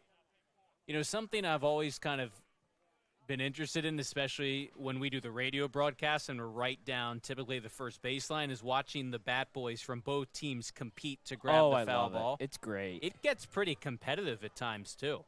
I mean, that's their Super Bowl. Yeah. Or World Series for that matter. I got to tell you, though, if that was me out there, I'd be booking it. I'd be throwing Zdeno Chara hip checks to get a foul ball. 3-2 again. Mile high pop-up. In foul territory, McHugh settling under it, and he's there for out number 1.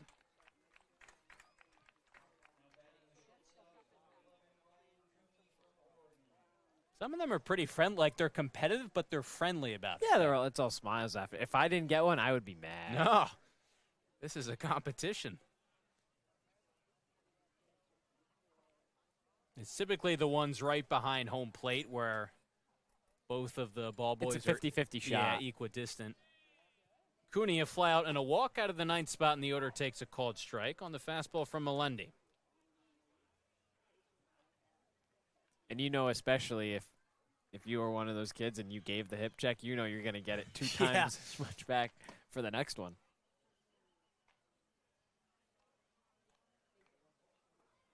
They have to be on top of things, too, because if the home plate umpire, ever needs extra balls, he's got to communicate that. You got to be ready. 1-1. Cooney sends a lazy fly into shallow center field. Cruson sprints in, lands in front of him. A weak squibber into center field, and Cooney's got his first hit of the night.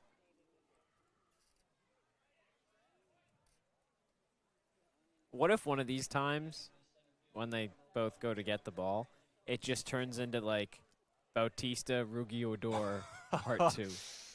And then the whole bench is empty. That'd be crazy. Then the game just has to stop because these two kids just wanted that one foul ball. I think the funniest part is that I could so see that happen one of these days. I could see at the very least having to separate them. They both really, really want it. I mean, the kids in attendance at all these games, certainly, there's always a crowd that sprints after some of those foul balls. Sometimes at away games, our producer Chuck Luarasi joins in the fray. He likes to give it a good go. He's still waiting on that first foul ball, though. 2-0 on LeGrande, leadoff man. Couple of base hits. Those are both in the first inning and then ground out in the third.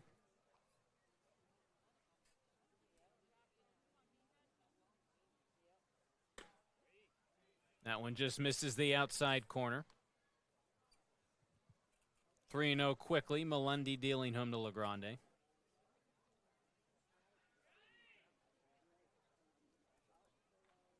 Three-0 pitch. LeGrande taking. It's a called strike one. He didn't miss by much on the 2-0 to make it 3. Just went back to the same spot, kept it a little bit lower, and found that top corner. 3-1. Fouled straight back. There's a righty warming in the Gatemen bullpen. That would be arm number 5 used by Wareham. Again, in their first outings, we saw Jones go an inning and a third. Melendi now finished up, got the last 2 outs of the fourth. Chopped weakly down the first base line. It lands foul. Were you ever a ball boy, Cory? Just out of curiosity. I was not. Okay. Never. So this was just purely out of a hypothetical. Yeah. Yeah. But I just thought it's interesting because sometimes it happens right in front of us, and you can just see them and hear them sprinting to get the ball. And then it's just, again, really competitive. Yeah. I haven't either. Payoff pitch. LeGrande taking it on the inside corner, called out on strikes. That was a bat toss like he just hit a home run. Nice punch out for Melendi there. His first Gatemen strikeout. Pretty good bat to set down. LeGrande has 2 hits tonight, entered above 300. Retired via the K for out number 2. In the top of the 5th, Gavin Kelly. Been on base twice, flew to left his last time up.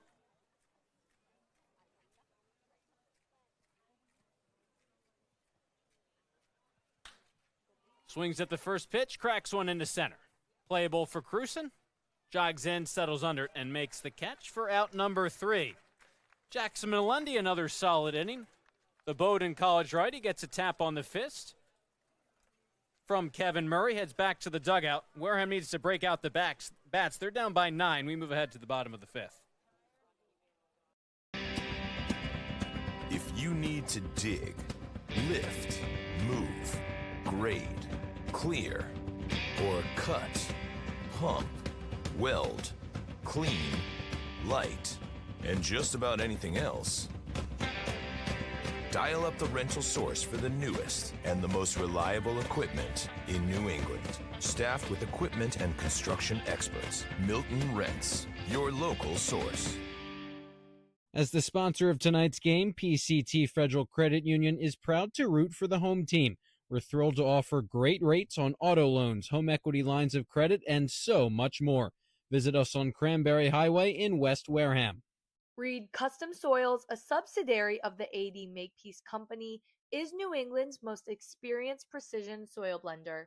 Reed is the leading provider of the lightweight planting soil for green roof installations, stabilized stone dust for nature paths and pedestrian walkways, bioretention rain garden soils, and specialized soils for athletic fields, including your newly renovated Spillane Field. To learn more, visit reedcustomsoils.com. Shameless Plug Electric, hitting home runs on every job. Wareham's top choice for electrical work. Call Shameless Plug Electric. We're getting set for the bottom of the 5th here at Spillane Field. Gatemen and Bourne in a divisional matchup. But besides just that, it is literacy night here at Spillane Field. So for more on that, we'll send it over to our sideline reporter, Rayna Maggelet. Thanks, Cory. Friday nights here at Spillane Field are typically crowded, especially when we have an event like tonight, which is Literacy Night. This event is put together by local teachers and libraries to promote children reading. The kids of the community are given reading logs to fill out and complete in order to win prizes. There's games, activities here for kids of all ages. So, talking about books, Josh, Cory, what's your guys' favorite books? I'm kind of curious. Cory, go first. You know, we talked about it a little bit before. I mentioned the Percy Jackson series, but I also remember with my mom reading Where the Red Fern Grows, an all-time classic book. And if you want more proof as to why dogs are far superior to cats, then you are read never that going to book. let this I'm bit not. go, are you? It's an emotional ending, but it's a great book. Oh, boy. Okay. I read the Percy Jacksons. I read the Harry Potters. I'm trying to think what else. Most of my reading nowadays has been like memoirs. Sure.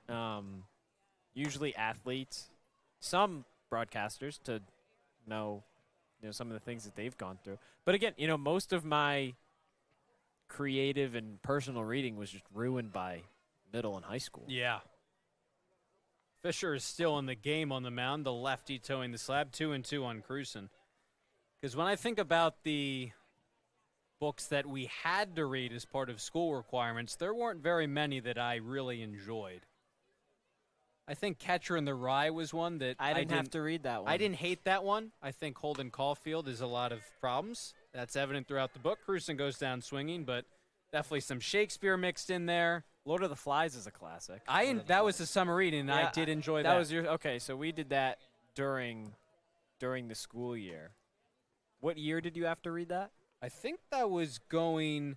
Mine was my freshman year of high school. So we had a selection of what we could do. I think it was going into senior year where I may have read it.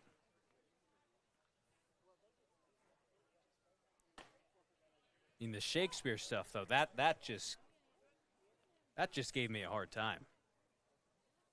Because it's almost like its own language. Well, it's not enjoyable to read. Turner, his second at bat, flew to right his first time up. 1-1 on the righty.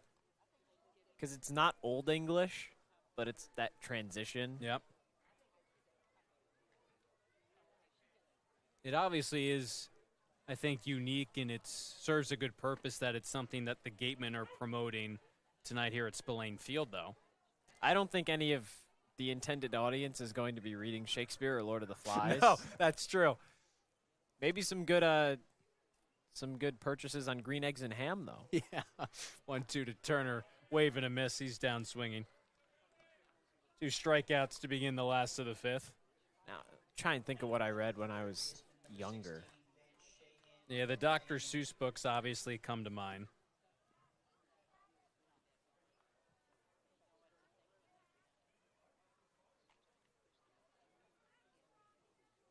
Read some Roald Dahl when I was younger, too. Charlie and the Chocolate Factory. Yeah, that was good. Van Shayen takes on the inside corner, called strike 1. Yeah, obviously looking at who the literacy night applies to, it's certainly a younger crowd in terms of those spectators.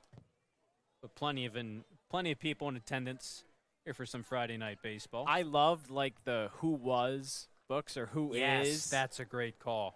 And they're still making those books. Yeah, because they're informative, but they're easy to read, Yes. especially if someone of that age. And they had the really big head drawn on them for each person. Yeah. I think I saw one of Teddy Roosevelt one time. I was like, surely his head is not this big, is it? 2-1 to Shane, a breaking ball. It's 2-2. Well, I remember I was at Barnes & Noble with my buddy a couple weeks ago, and I saw a Who Is LeBron James book, and I was like, wow, they're really getting ahead of the jump on that one. I didn't know they were still making them. I bet they don't have a Who Is Michael Jordan book. I feel like that tells you all you need to know about the GOAT debate right there. 2-2 with no one on and 2 away. Breaking ball, grounded up the middle. Kojal waits back on it, throws to first to nab the speedy Shayen for out number 3. 3 up, 3 down for the Gatemen in the 5th. They close out the first half of the game. It's been all Bourne. It's 9-0 Braves over the Gatemen. Josh Richardson will take you the home stretch when we return on Cape League TV. Finding a good personal injury attorney is very difficult. If you or a family member has been involved in an accident, hurt at work, suffered a slip and fall, or have been injured due to negligence of someone else, contact the lawyers at Reedy, Kiernan, and McNally, LLP today. They are experienced trial attorneys who practice in all of the courts in the Commonwealth. The firm has been recognized by Best Lawyers in America for outstanding legal representation. Contact Reedy, Kiernan, and McNally, LLP today. The firm is located at 267 Main Street in Wareham. Reedy, Kiernan, and McNally, LLP also has offices in New Bedford and Falmouth. Call 508-295-0286 or visit their website www.rkm-law.com.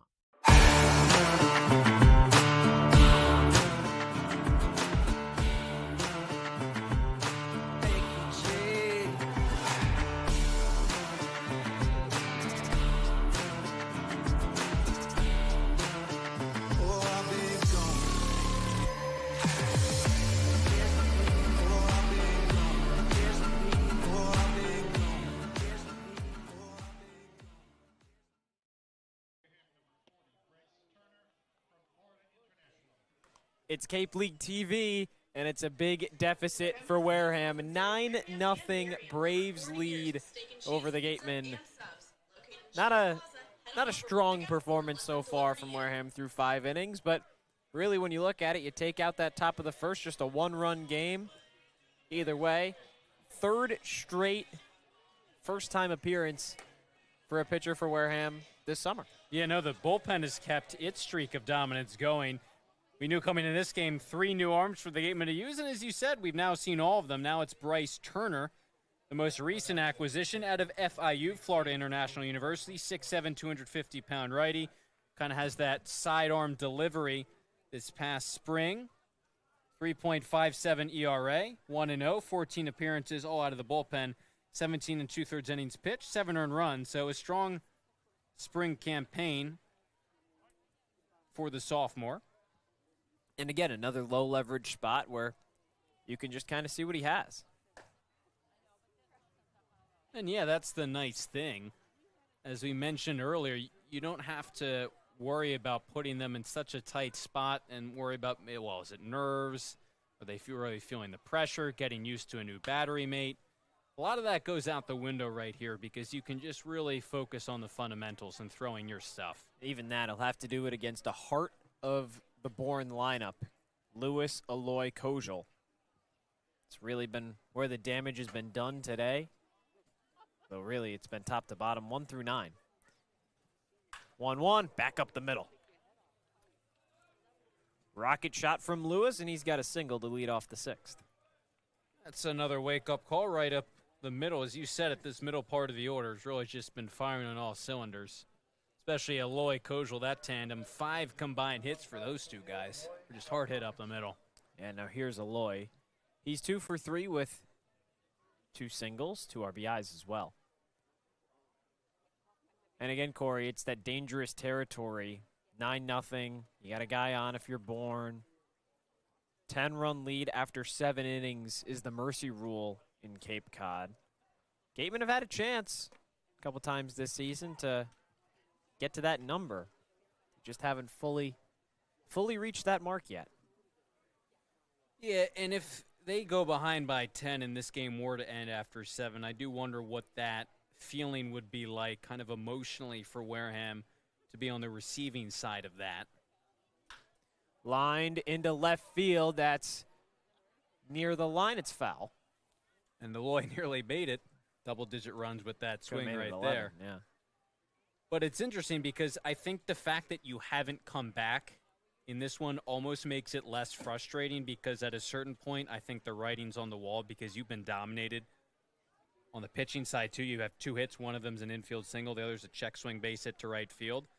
So I think in one sense, the game would always be like, okay, well, we knew this game was going to end in a loss one way or another, and it's never a good feeling to end via the mercy rule. But I think the fact that it's the All-Star break then would serve their benefit. 0-2, fouled away. Yeah, and you talked about that. It's really just going, highest of highs to lowest of lows.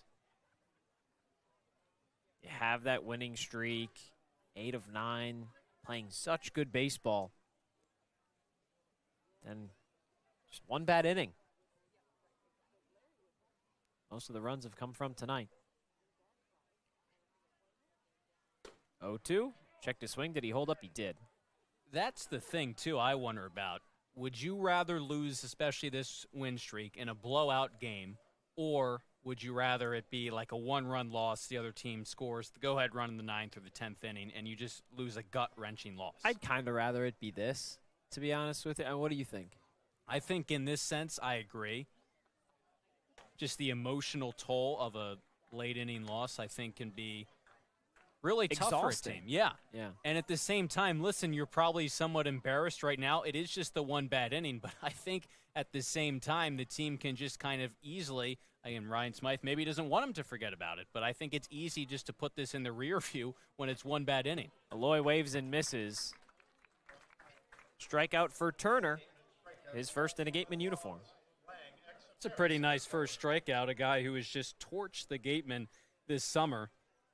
Has been a hitting machine against Wareham. Work a really nice at-bat. Had a long fly ball, but nice-looking breaking ball. Buried it low in the zone. Aloy just pulled off of it. You get a big first out. Kojal's 3 for 3 with a single, double, and a home run. I'll let you do the math.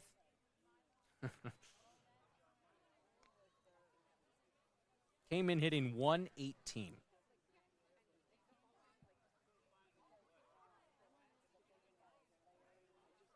That's jumped up to 189.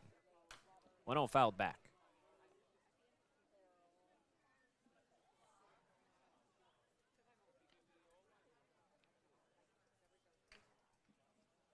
Outside of that first inning, Braves have just plated the 1 run in the 4th.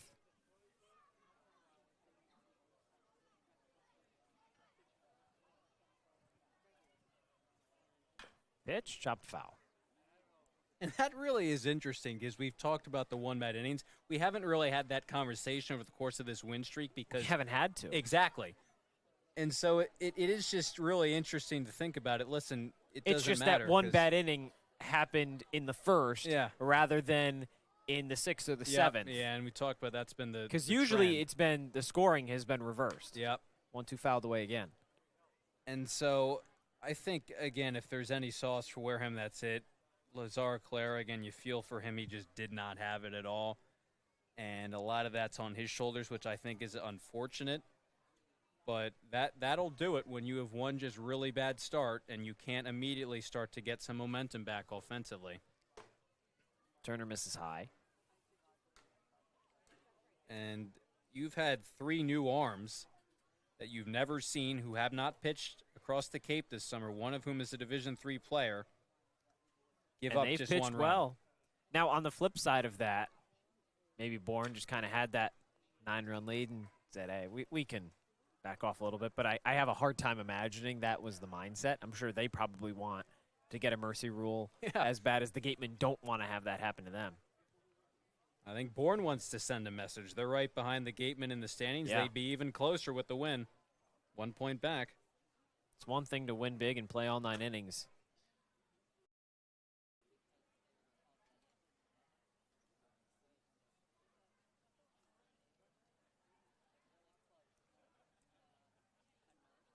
Two, wave and a miss. Second K of the day for Randall.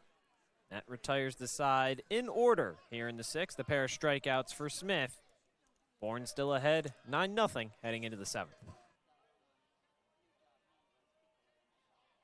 Wareham-based AD Makepeace Company, founded in 1854, is North America's largest cranberry grower and recognized leader in environmentally responsible real estate development and land stewardship.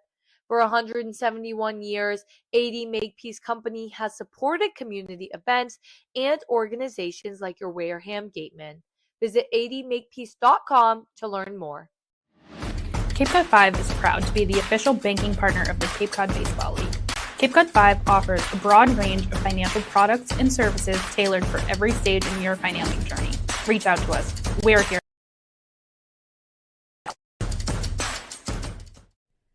For a good piece of glass, call Abby, located at 3 Tyler Ave in East Wareham.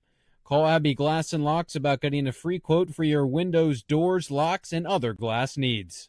Here at the Mass State Lottery, we know there's no bigger win than the $1 billion we provide each year to support all 351 cities and towns in Massachusetts. Now that's how we all win. The Mass State Lottery. Welcome to the state of winning.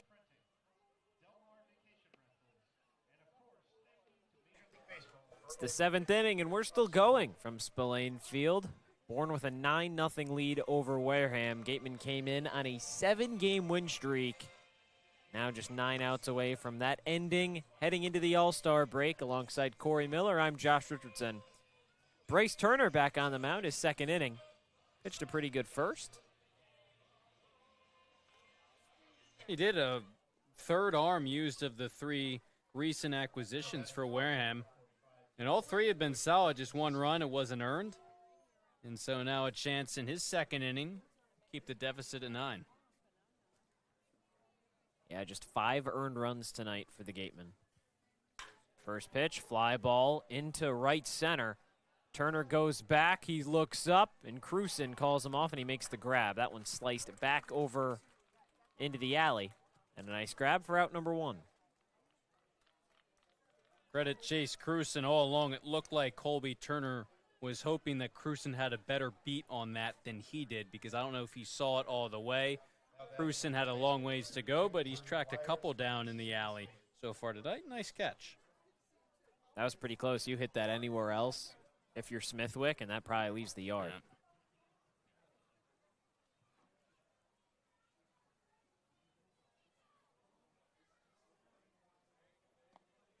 Breaking ball misses downstairs. And it is, we talked about the nature in which they're losing this, but it is unfortunate that presumably this win streak will have to come to an end. We knew all good things come to an end. It was going to happen eventually. It's certainly not the fashion we would have expected. In a blowout form, you've got just 2 weak hits and you allow 8 runs in the first. And really from that first pitch, John LeGrande punched one out into left field. Came around to score later on. I mean, it was single, hit by pitch, walk, 2 RBI, single, home run. Then you finally got that first out, and the inning just continued. 2-1 to Wires. He holds off and misses up. And it's unfortunate because over the course of this 7-game win streak, it just feels like the Gatemen have bottled this momentum and energy, and there's been so much excitement of this team's drastic turnaround here in July, and just to have that upended, hit the speed bump, it's kind of a weird feeling. Shallow fly ball into the shallow left field grass. It's Ramirez, out number 2. And it's just, you figured obviously you don't want to get complacent, but I think mentally going into this game, the way Wareham was playing, listen, Bourne had won 3 straight of their own, but how cool would it have been to win 8 straight and then you get rewarded with a couple of days off? It would have been kind of the perfect end to this hot stretch heading into the All-Star break. That would have tied their longest winning streak since 2016. Won 8 straight 9 years ago.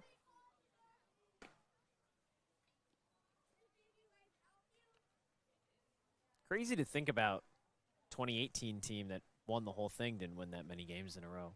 Just doesn't happen that often in baseball. Especially up here. Season high last year was 6. When they got to 5 games, it was their first 5-game win streak in 7 years. So it's just a rare feat, and it's why there's been so much kind of lack of parity in these 2 divisions. 2-1 fouled away. There's been a couple long win streaks this season so far. Wareham on 7 games right now. Brewster started the season 6-0.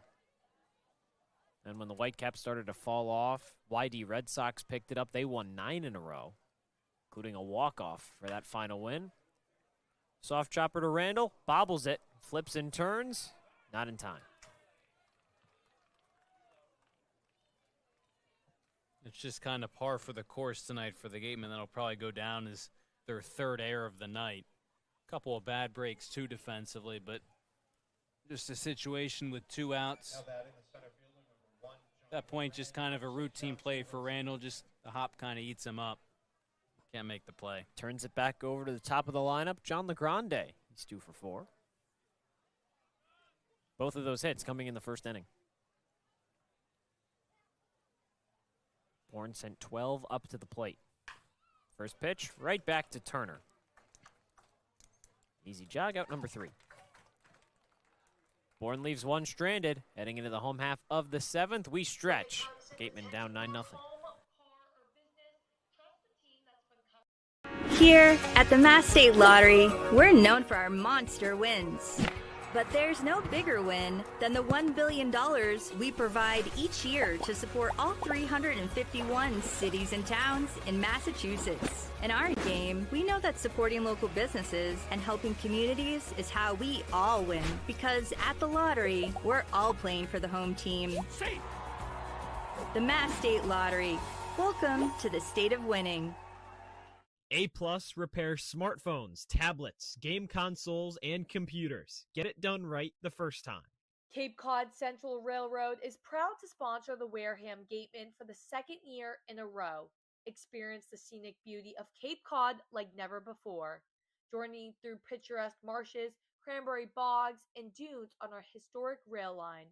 Whether you're savoring a 5-course gourmet dinner, enjoying a Sunday brunch with a live jazz band, or bringing the family on a narrated excursion, there's a ride for everyone.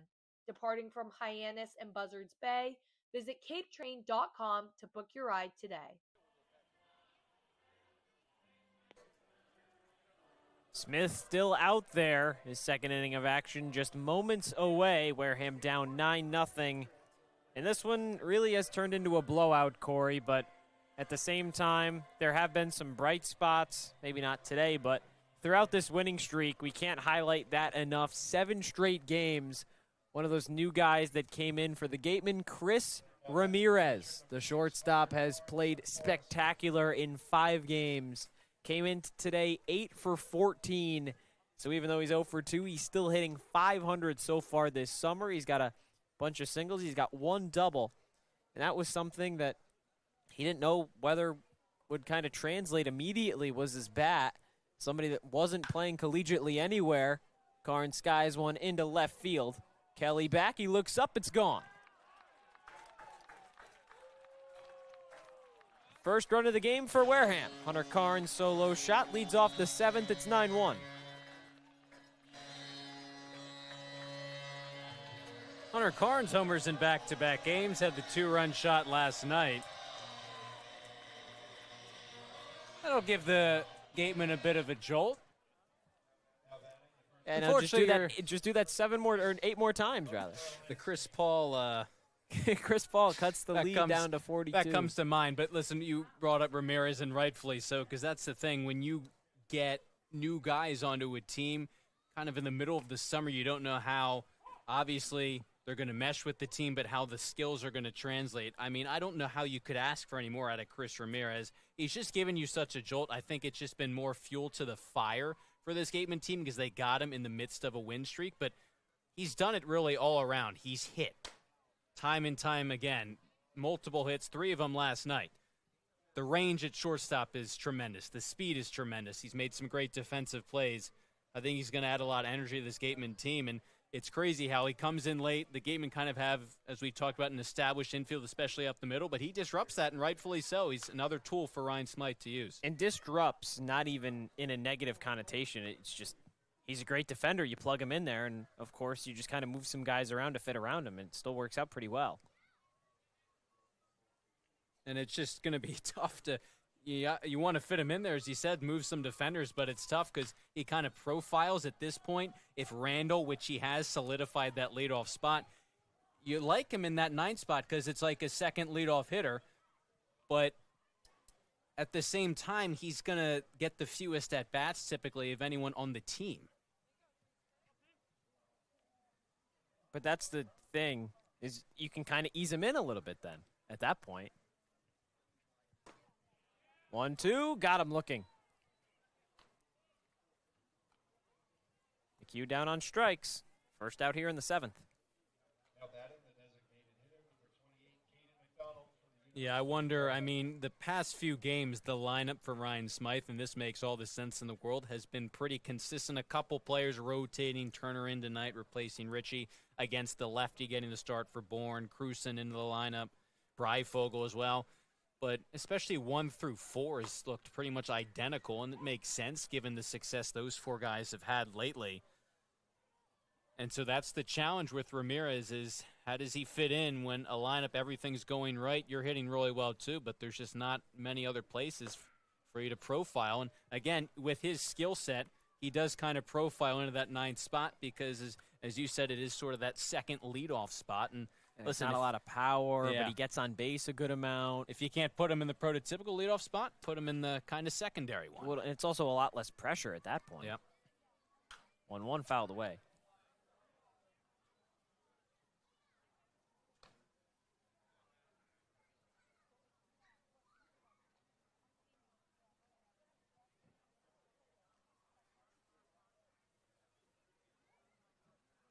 One, two, whiff and a miss. Back-to-back Ks for Smith after that leadoff home run.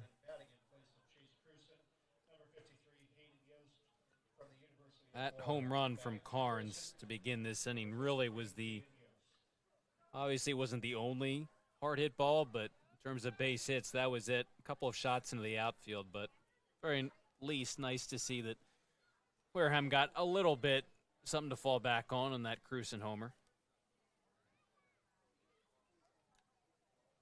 Hayden Yost comes in to pinch hit for Cruson. Take over defensively in center field as well. Yost comes in just a hair under 200, a $197 on the year. Trying to get his bat going, but he had a couple hard hit balls yesterday in the win over Katuitt. Had a sharp ground ball to first. Happened to be right at Case Sanderson. Then his next at bat elevates it a bit, drilled into right field for a single. And if he can get going consistently, too, we've seen a couple games from him where he's swinging it, but not on a consistent basis. The defense is there, so it just adds yet another weapon for Ryan Smythe, and that'd be a good problem to have. You have plenty of outfielders swinging it well with Cruson and Richie and Colby Turner's out there. So, Yost, the defense has been there all summer. He's got the speed, just waiting for the bat. I just want to see him strike out a little bit less. Outfield is really shaded to the opposite side against him, too. Yeah. 1-2, flies one into left field. Kelly's back along the line, out number 3. A leadoff home run from Hunter Carnes gets the Gatemen on the board. 9-0 as we head to the 8th. 9-1, rather. If you need to dig, lift, move, grade, clear, or cut, pump, weld, clean, light, and just about anything else, dial up the rental source for the newest and the most reliable equipment in New England. Staffed with equipment and construction experts, Milton Rents, your local source. As the sponsor of tonight's game, PCT Federal Credit Union is proud to root for the home team. We're thrilled to offer great rates on auto loans, home equity lines of credit, and so much more. Visit us on Cranberry Highway in West Wareham. Reed Custom Soils, a subsidiary of the AD Makepeace Company, is New England's most experienced precision soil blender. Reed is the leading provider of the lightweight planting soil for green roof installations, stabilized stone dust for nature paths and pedestrian walkways, bioretention rain garden soils, and specialized soils for athletic fields, including your newly renovated Spillane Field. To learn more, visit reedcustomsoils.com. Shameless Plug Electric, hitting home runs on every job. Wareham's top choice for electrical work. Call Shameless Plug Electric. Gatemen finally on the board here tonight. It's 9-1 in the 8th. Bryce Turner out. Here comes Tommy Skelding, righty out of Kentucky. Just kind of more of a mop-up role late stages of this one for Tommy Skelding. ERA is a bit elevated, 12.46, trying to bounce back a little bit. But a situation where you may not have the lead, but a scenario where you can just kind of relax, pitch the 8th and then maybe the 9th. Almost out of this one. At this point, you just need to get the last 6 outs. Yeah. Whatever way you can.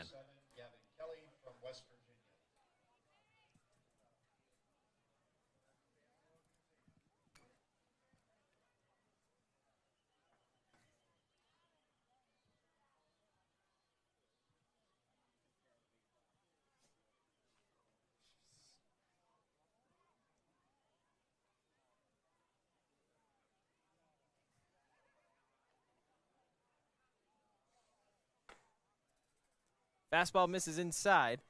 It'll be 2-3-4 for the Braves. Kelly Lewis.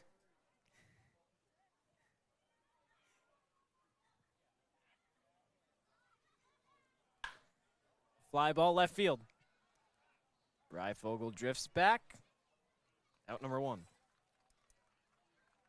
There have been a couple of balls, especially off the bat from Bourne tonight, that they've really gotten under and they've given a ride. But just besides that shot by Kojal in the first, not a lot to speak of. Obviously, carnage for the Gatemen, but even though they really haven't scored much since the first, just the 1 run. That's all they've really needed. Yeah, Bourne's still swinging. They've gotten some good one on the bat, too, despite the fact that it is just the 1 run since that first inning frame. They had a lot of long flyouts, could say. A couple of them. Campbell Smithwick led off the 7th with 1. Nearly left the yard.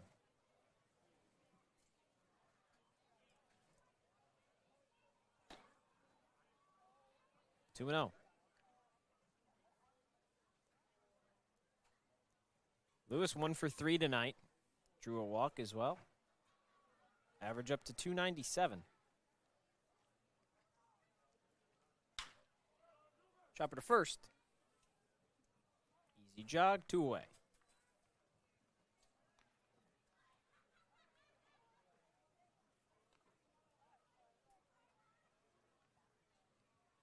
And I think all things considered, bullpen arms for the Gatemen could have been a lot worse because, listen, you've used a lot, but I think on the other side, it's actually nice that you got to see your 3 new guys.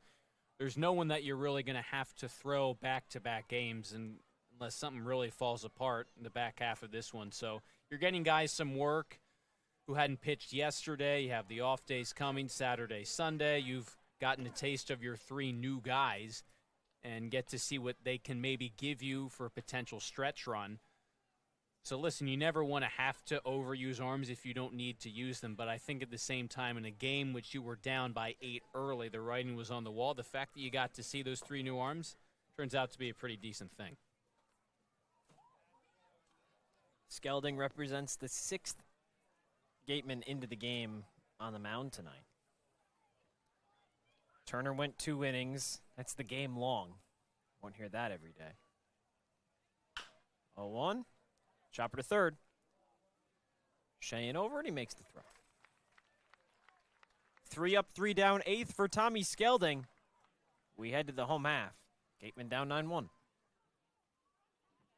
Getting a good personal injury attorney is very difficult. If you or a family member has been involved in an accident, hurt at work, suffered a slip and fall, or have been injured due to negligence of someone else, contact the lawyers at Reedy, Kiernan, and McNally, LLP today. They are experienced trial attorneys who practice in all of the courts in the Commonwealth. The firm has been recognized by Best Lawyers in America for outstanding legal representation. Contact Reedy, Kiernan, and McNally, LLP today. The firm is located at 267 Main Street in Wareham. Reedy, Kiernan, and McNally, LLP also has offices in New Bedford and Falmouth. Call 508-295-0286 or visit their website, www.rkm-law.com.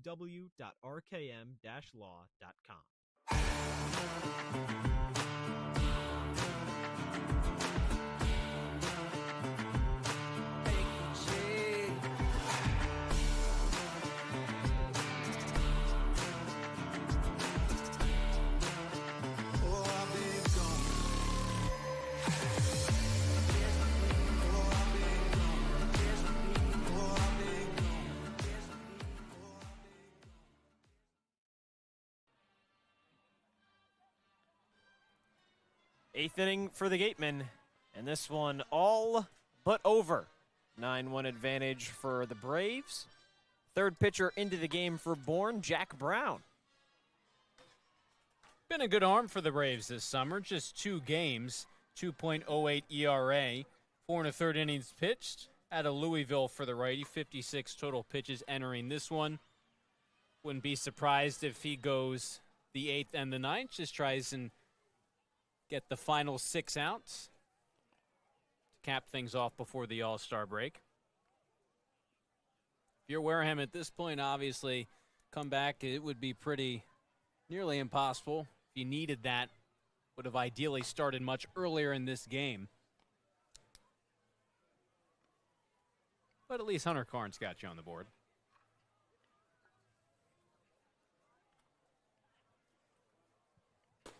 Turner, Sheehan, and Breifogel up to bat. Gatemen president Glenn Hannington having a nice night. It is a nice night to enjoy. Just wish we could have given him... Oh, it's a beautiful night. Just wish we could have given him a bit better game. But, hey, his Gatemen will still be in first place regardless of the Cory. outcome. I'm not going out there and throwing on the mound. What do you mean, we? Yeah. Our line is still perfect. We haven't allowed any earned runs this summer. If I was on the mound, I don't even know if I'd get an out. Oh, yeah, the ERA for me would probably be infinite. But again, actually, this brings up a really interesting question. Turner takes ball 1. I've had this conversation with some of my college buddies. You step into a game, random game, in the MLB against, we'll say, the Kansas City Royals. You're on the mound. You have the full defense behind you. How many runs do you think that you would give up before you got 3 outs? Oh, I think... And this is like your arm will not fatigue to the point that it will fall off. Okay. 1-1 back up the middle, off of Smith's leg, or Brown's leg rather. Leadoff single for Colby Turner. So it won't fall off, but I'm still only able to kind of throw whatever velocity I just naturally can Correct. throw, which is not a lot. Correct. I think let's go with 8 to 12. Okay. Because I think obviously I think I phrased it in a different way than we did. I think the way that we phrased it was, would you be able to get 3 runs or 3 outs before you allowed 10 runs? Which is just a really interesting way to think about it. I think the problem for me would be, it's interesting because a lot of these major league guys, I would be throwing at a point where I'm throwing fast enough to where the ball's on a line, but to those guys it's batting practice pitches, and it would just be like home run derby. But then you see guys throw the eephus pitches, like when the position players come in, and they actually don't even do as well on those pitches. So I think there would be some hard outs. If I had a pro team behind me too, I think I could get some outs, but there would be plenty of runs. But that's the thing too, is the one perspective, you could kind of luck your way into it. Fly ball into the shallow outfield. Long run for Legrande. Out number 1. One thought you could luck your way into it, right? On the other side of it, it's really just going to be batting practice. And that's the thing too, is you have to throw strikes. Everything out of the zone is still going to be considered a ball. And so, yeah, I mean, that's the problem. Is so do you there's trust, no wiggle. Do you trust your ability to locate that well and to not just walk every guy? At a certain point, yes, because I just know regardless, I have a better chance of getting outs if I put it in and around the zone than if I just keep walking guys. And the only way I'm going to get out of the inning is if I throw pitches. Again, maybe I'll try and throw a few breaking balls out of the zone, get some chases, but the only way I'm getting out of the inning, I'm not going to strike the guys out. The only way I'm getting out of the inning is your fastball is like any other pitcher's breaking ball. Well, that's true. I mean, listen, I think you can try and get them to chase, but I don't think they're going to. Because that's the thing. If I was in that position, I would just take until 2 strikes every single time.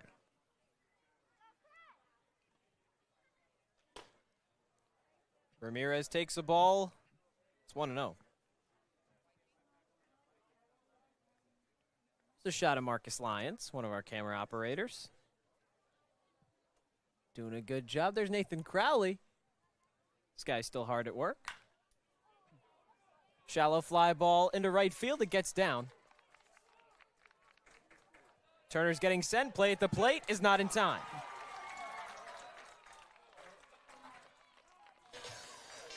Second run of the day for the Gatemen. It's 9-2, RBI single from Chris Ramirez. How about Chris Ramirez? Hitting streak is extended. Obviously, at this point, not the close game you hoped, but Wareham's still coming to play a little bit in the 8th inning, down to their final 5 outs. Still some energy left on this team. See, and this is the thing that kind of proves my point, though. Like, Bourne scored 8 runs in the first inning against another Division I pitcher at Miami, and someone who's pitched really well for the Gatemen before today. I don't know if I trust you to get 3 outs on the Royals before you give up 8 to 12 runs. Do you know what I mean? Yeah, no, I don't. I mean, it could be up to 20 at a certain point. But at a certain point, I recognize that I'm just, I know I'm just kind of throwing BP to these guys, so I'm just going to be around the zone anyways. And it's just going to be home run after home run after home run.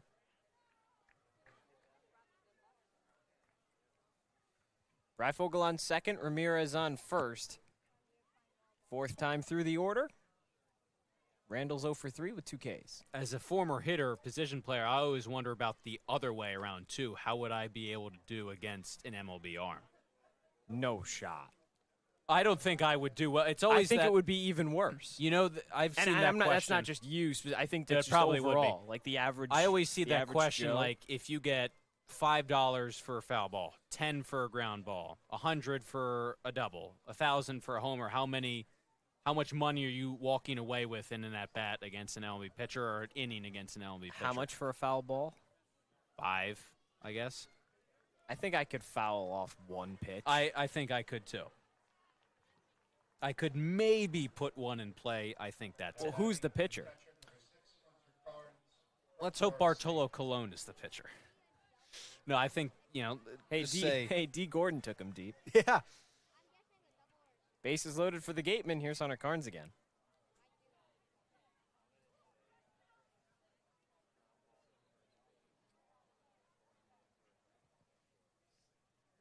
This is the first point in this game where Bourne on the mound has actually had to have a mound visit and a conversation over how they want to approach this. I mean, you have Hunter Carnes up at the plate just off of a homer in the 7th inning. One swing makes it a 3-run game. That would really be something at this point, wouldn't it? This is not obviously how Bourne thought the inning would go, given Absolutely not. the trend of how the Gatemen were hitting, too, at the plate. But ideally, if you're Wareham, you would have started this probably at the latest back in the 4th or 5th. But it took you 7 innings last night to get going. I guess they're just a little bit behind the 8 ball again tonight. But And gave up a few more runs than they did to Katuitt. Yes. Either way, 1-0. And that's the thing in those close games. It doesn't matter when the rally comes. If you're in it and you can rally ahead, you'll take it no matter what. But that's the thing the Gatemen have talked about, especially Mike Mobbs, preaching all 9 innings. All 9 innings. You got to play all 9 innings. Got to be relentless. 2-0.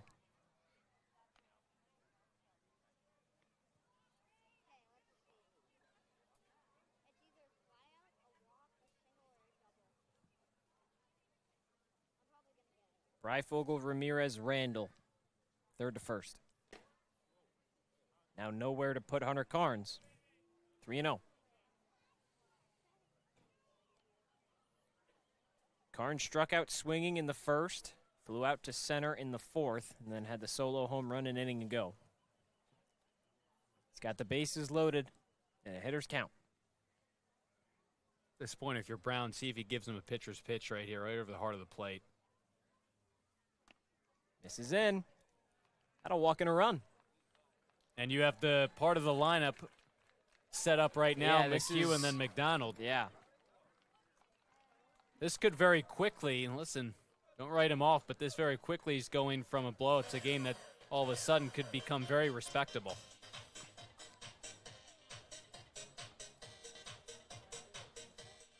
McHugh represents run 7. McDonald 8 and Yost 9. He would be the tying run. There's still a long ways to go. Still loaded here in the 8th. 1 out. Fastball misses down. And right now, Brown just has no control of the strike zone.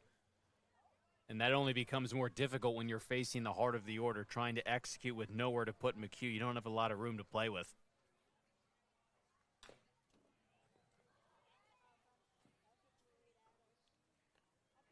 And in this situation, it's got to be tough because you kind of go from not having anything to worry about to now being in not a pressure spot, but something that could kind of make all of Bourne's players and coaches' stomachs a little uneasy. Might have to use a few extra arms that you didn't think you'd have to, given the deficit. 1-1, swing and a miss. I mean, Brown's assignment in all likelihood was just to go get the final 6 outs, and he's only gotten 1 of them so far. 2 runs already in the 8th. His pitch count rising with each batter. So a situation where, listen, again, you have 2 days off, so it's not going to come back to bite you, but it's just a change in the game plan, given that 9-run cushion. Taken downstairs, 2-2. McHugh entered today in his 3 games against Bourne, 1 for 10 with a home run and 4 strikeouts. He's 1 for 2 with a hit by pitch today. Had that infield single in the first. 2-2, chopper over to third, it gets through. Here comes Ramirez, Randall right behind him. Those two will score. It's 9-5. We have a game here, Josh. 5 runs, the Gatemen continue to hit. They keep getting runners on base. At a certain point, I think if you're Bourne, you really got to think about getting Brown out of this game. Hasn't been able to retire hitters, even if he's gotten to 2 strikes. Hasn't been around the zone consistently. And when he has, he's gotten hit for a couple of base hits this inning. Well, and you have to be curious how active that Bourne bullpen really was at this stage. Just, you mentioned it, kind of thinking that Brown could get these last 3 outs. Or last 6 outs, rather. He just has the 1. He's allowed a couple of runs. And again, Caden McDonald gets on base here. Hayden Yost would represent the tying run. Which is just so weird to think about. It is. And I think if you're the Gatemen offense, you just continue to churn right now. Part of this mound visit, obviously, to talk things over. I think you got to buy some time for your bullpen, too. But if you're Wareham, you want to remain as aggressive as you can off of Brown, considering he's already allowed 4 earned runs in this inning alone, has only gotten 1 out. So Bourne obviously hopeful that a new arm, when one eventually comes in, can settle down and end the game. But I think if you're the Gatemen, just continue to attack. 4 runs in this inning. Started with a Colby Turner single. Van Shane flew out to center. It's the only out. Now here's the move to the bullpen. Brown's day is done. New pitcher coming in for Bourne on the other side of this break on Cape League TV. Law. Live, life, law. Covering all residential and commercial real estate matters. You live life to the fullest and let us sync law. That's synklaw.com. Sync with an I, not a Y. Be selfish. We represent only you. Sports Turf Specialties has set the standard for high-quality natural grass athletic field construction. As a full-service athletic field construction company, we specialize in design, build, and renovation of native soil, modified soil, and sand-based athletic fields. Our team will provide you with superior quality, expert guidance, and continuing support long after the completion of our project. We are proud to have built the infield for the Wareham Gatemen field. Go Gatemen! If you can dream it, if you can cruise in it, if you can summer in it, fish from it, or take it for a day at the beach, we can protect it. The Baldwin Group, protecting the possible. Your attention, please, ladies and gentlemen. Now pitching for Bourne, number 22, Dominic Morrow from So it's getting a little interesting here from Spillane Field. Gatemen have plated 4 in the 8th. Deficit cut to just 9-5, 2 on and 1 out. Caden McDonald up to bat. On deck is Hayden Yost. If McDonald can reach Yost would represent the tying run. And now in to try and stop the bleeding Dominic Morrow, somebody the Gatemen have been pretty familiar with. 3 games, 3.38 ERA, 5 1/3 innings pitched. And I think if you're Wareham, listen, it's a shame that the guy you were really scoring runs on, drawing walks, getting hits off of is now out of the game in the form of Brown. But at the same time, the amount of new pitchers you faced on a day-to-day basis, I think it only serves to the hitter's benefit when you're facing a guy who some of these hitters have faced before. You have a scouting report on, you have some film you can look at, and there's something you can go back to. You're not kind of sight reading a new arm on the mound. And that's obviously going to be important. You're still down to your final 5 outs, but this game is a completely different feel with the 4 runs they played in the 8th. Now, a week ago today, these two teams played here, and the Gatemen came away with a 5-4 win, but it was tied going into the home half of the 7th. It was 3-3. Dominic Morrow came in, gave up 4 hits, 2 runs. He struck out 5. The Gatemen read him well. Cade McDonald had a hit off him for an RBI. So, Bourne going to one of the more trusted relievers. And that's not something they thought they'd have to do in this blowout game, but that's exactly what you're going to do, at least to get out of the 8th inning. Well, but it's also the fact that the Gatemen have seen this trusted reliever and hit him pretty well. So now a big chance for McDonald here. Get on base and just keep the train moving here in the 8th.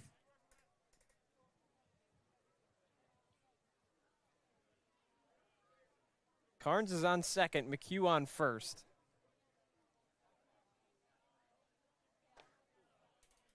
Breaking ball 0-1.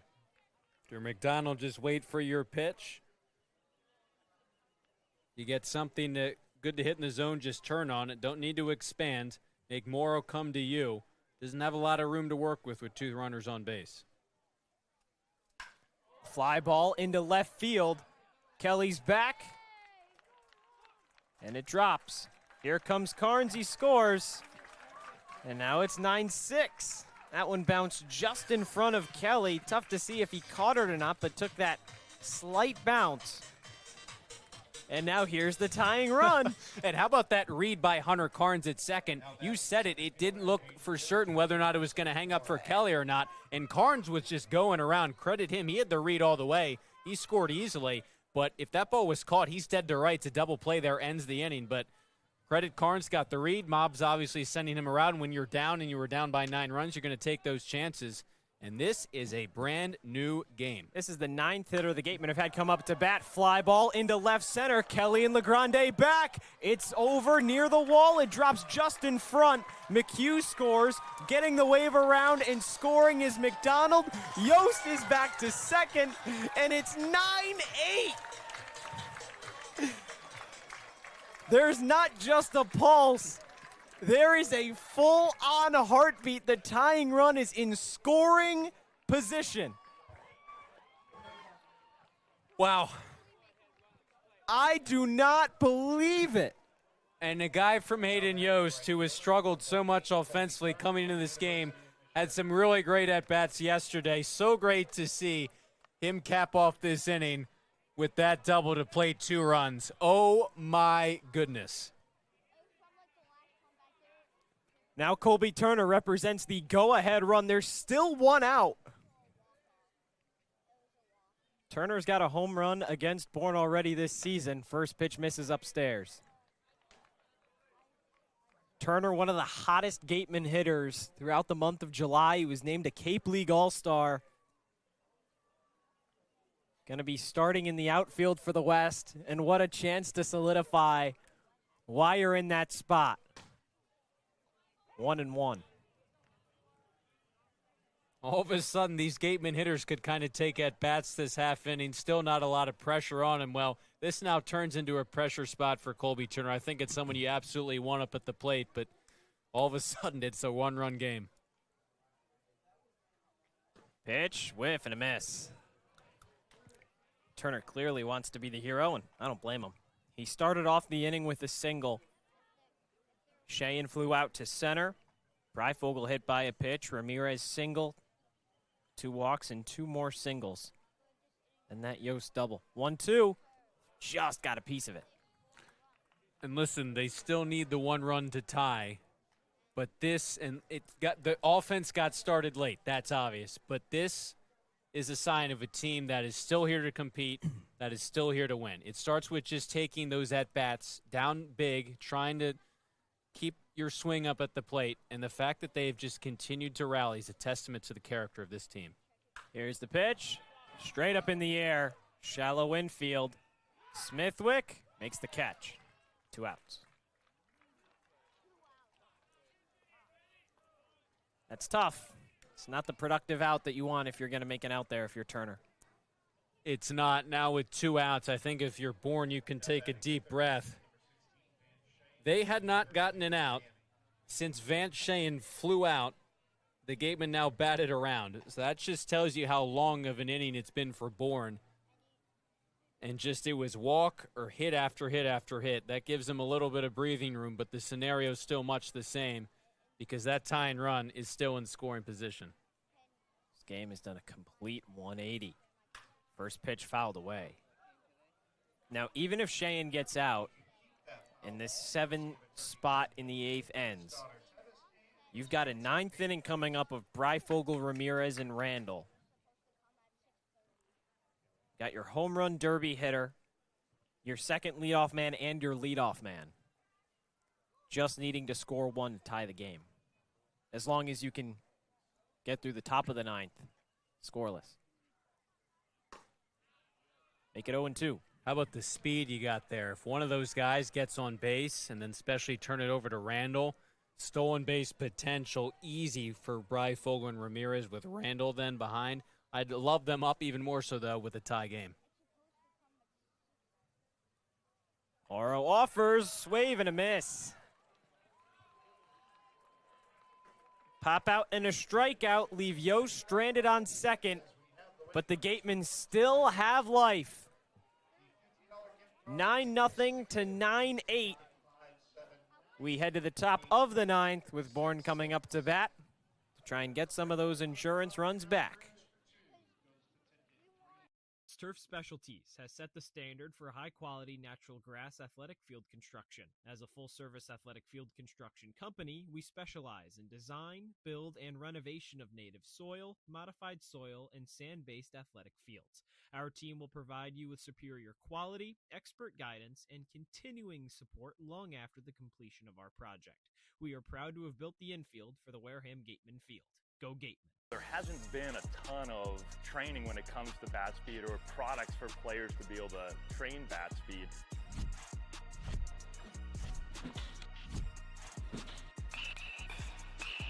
You can improve your bat speed and reach your goals working 10 to 15 minutes a day on this a couple of times a week. That's a no-brainer for every player.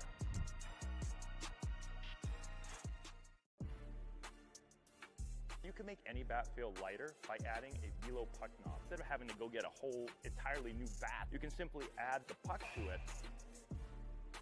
Players can use this with any bat. It's basically going to shift the weight of the bat a little bit more towards the hands. Players are able to hit the ball a lot harder just by simply adding the puck on.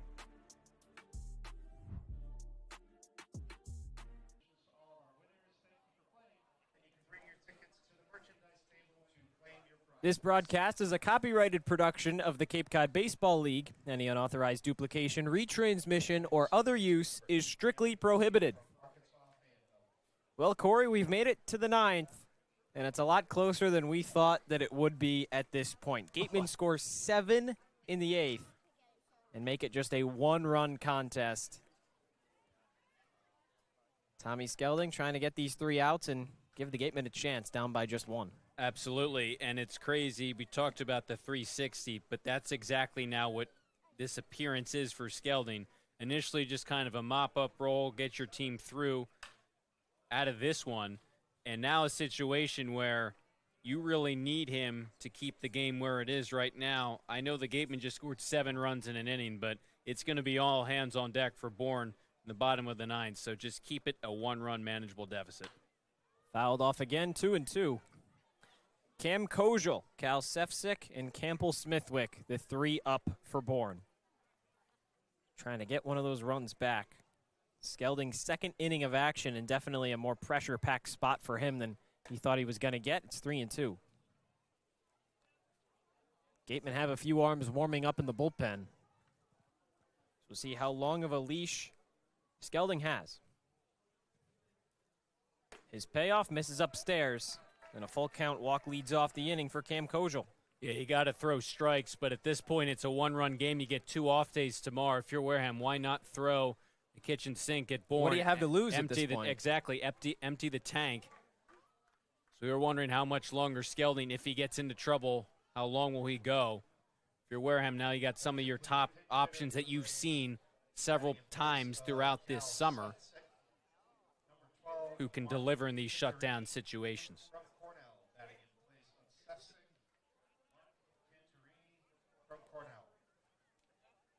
Cal Sefcik is now out, so into pinch hit Mark Quattarni. What a big spot this is in this game.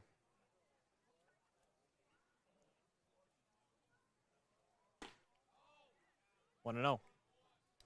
If you're Skelding on the mound right now, Quattarni is a guy who has played for Falmouth, a homer, 9 RBIs, 250 hitter with the Commodores. Before being released, Bourne has picked him up in 3 games.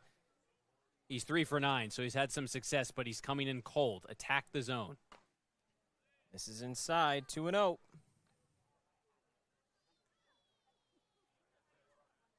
Yeah, overall this summer, he's at 268 with an 805 OPS. So even though he only hit 250 for the Commodores, still on base 40% of the time. 2-0, soft chopper to third, chance for 2, over to second for 1, on to first, in time!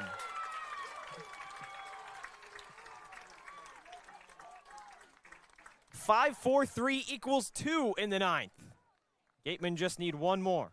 That's why you attack the zone. He's a really good hitter, but he's also a catcher, and so you know he's probably not going to run as well as some other position players. Get him to roll over here. The turn still had to be really good on the other end because the ball wasn't hit particularly well. Shane fields it cleanly, gets rid of it quickly. The return feed from Randall on point as well. Nice stretch by McHugh at first. Good spot for Skelding now. Breaking ball misses upstairs on Smithwick.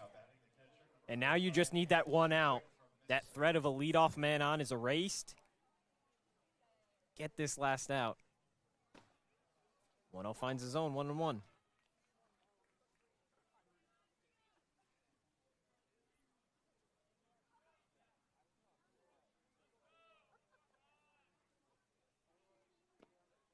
Ball 2. Just keep attacking if you're Skelding. Trust your stuff.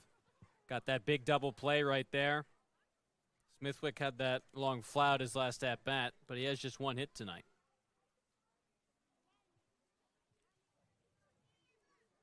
Two-one pitch, fouled away, 2-2. 1 more strike. Breyfogle, Ramirez, and Randall due up. It's 2 lefties sandwiching a righty. 8-9-1 for the Gatemen, who've had experience in big spots this season so far already. Got to get this one, 2-2, misses high. Talked about there is so much potential with those 3 due up, especially if Breyfogle can reach to begin the inning. So many possibilities. Payoff pitch, lined into center field. Yost moves over, he's in the alley, and he makes the catch. He made it look easy. Skelding faces the minimum in the 9th. And somehow, some way, the Gatemen have a chance to tie or walk it off. Don't miss it on Cape League TV. Wareham-based 80 Makepeace Company, founded in 1854, is North America's largest cranberry grower and recognized leader in environmentally responsible real estate development and land stewardship. For 171 years, 80 Makepeace Company has supported community events and organizations like your Wareham Gatemen. Visit 80makepeace.com to learn more. Cape Cod 5 is proud to be the official banking partner of the Cape Cod Baseball League. Cape Cod 5 offers a broad range of financial products and services tailored for every stage in your financial journey. Reach out to us. We're here to help. For a good piece of glass, call Abby, located at 3 Tyler Ave in East Wareham. Call Abby Glass and Locks about getting a free quote for your windows, doors, locks, and other glass needs. Here at the Mass State Lottery, we know there's no bigger win than the $1 billion we provide each year to support all 351 cities and towns in Massachusetts. Now that's how we all win. The Mass State Lottery. Welcome to the state of winning. 8-9-1. Breyfogle, Ramirez, Randall against the righty Dominic Morrow. Gatemen score 7 in the 8th and cut it to just a 1-run deficit. It might be the bottom of the order, Cory, but this is a spot where some of these guys have had a lot of success in late-game clutch hitting scenarios. They have, and that's just been the MO this whole winning streak.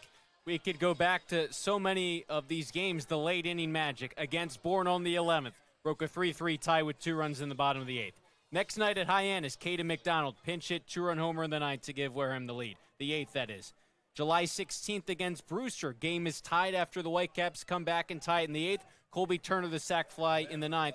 How about yesterday? Wareham didn't score a run until the 7th. They were down by 1. The win streak was in jeopardy. They score 4 in the 7th to win that game late. This is a team that has been built for late inning heroics, this win streak. And they're set up to do it here. Breyfogle competing in the home run derby tomorrow for All-Star Weekend. He's ahead in the count 1-0. What a time for that first big fly of the season. Tying run will be up at the plate, no matter what. 1-0 fouled off. And we talked about in between the inning. I know this might seem obvious, but it's especially relevant given who's due up. If Breyfogle can get on base, he has got electrifying speed. At the very least, he can maybe still second, but Ramirez is a great bunter. So if Breyfogle gets on base, you got to think he's going to get into scoring position one way or another. 1-1, check to swing. Did he offer at it? He went around. Joe LaBella over at third base. Says Breyfogle broke the plane. Now a big pitch. It's 1-2. Got to put something in play here. Use the speed to your advantage. Make the defense get you out. Stay within yourself. Shorten up the swing. Choke up. Put a ball in play.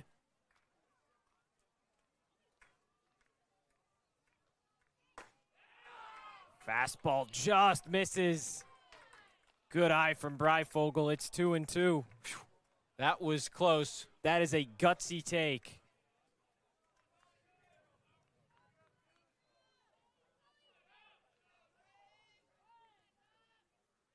Breaking ball, swing and a miss.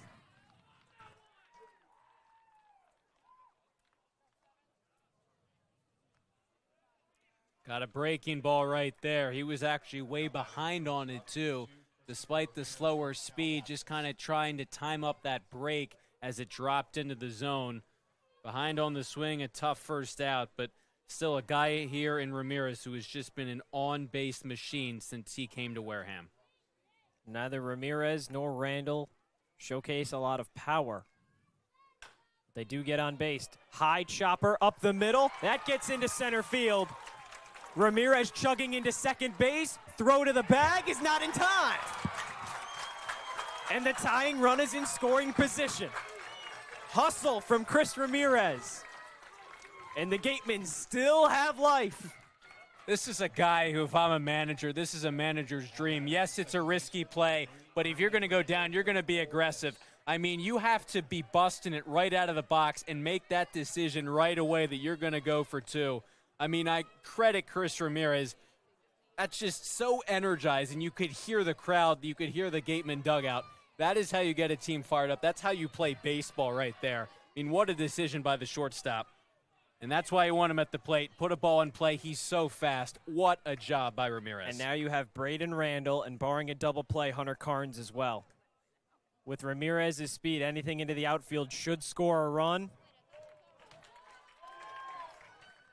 Big at-bat for Randall here. Most important of the season thus far.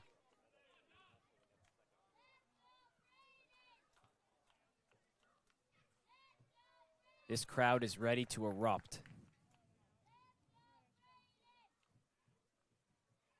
1-0, flied into left field. That's drifting down the line. Kelly's under it. He makes the catch. 2 outs.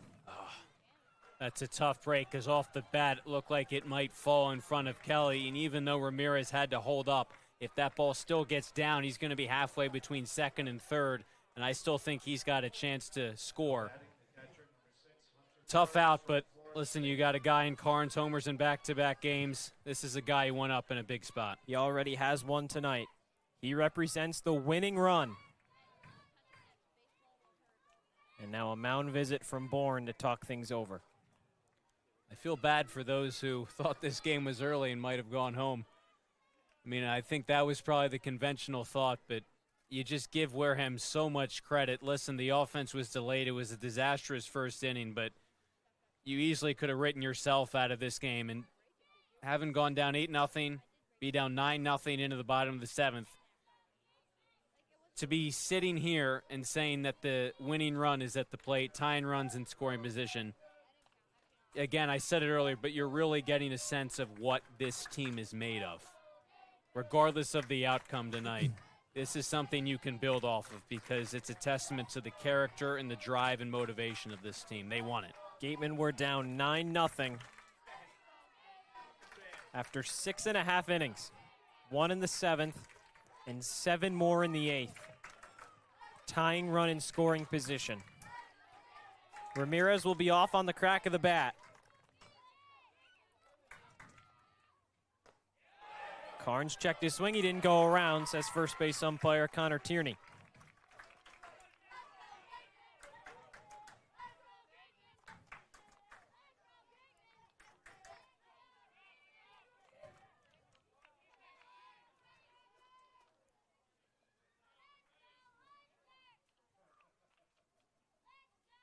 One-0, swing and a miss. 2 strikes left. Breaking ball's been good tonight. He's gotten some hitters to chase, especially here in this inning from Morrow. Try and lay off if you're Carnes. Can't say that you haven't had your chances if you're Wareham. Fastball top corner. Wareham down to the final strike of the night.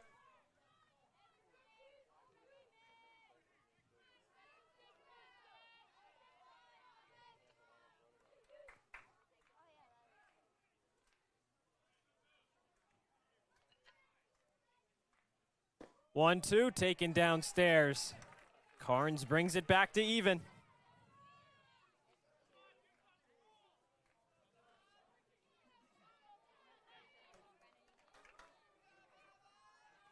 Ramirez on second. 2-2, soft chopper to third, but foul. Keeps fighting. What you got to do with 2 strikes, anything close, try and see a better pitch than the one before. Sooner or later, chances are you'll get one in the zone to put a good swing on.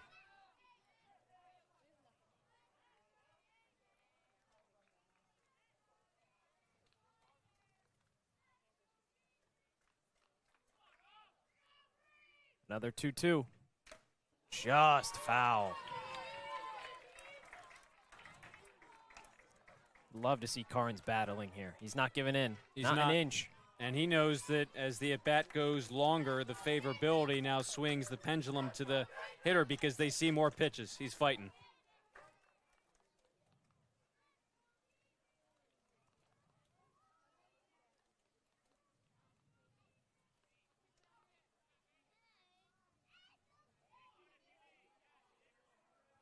Morrow steps off with 3 left on the pitch clock. He wants to take his time for this pitch.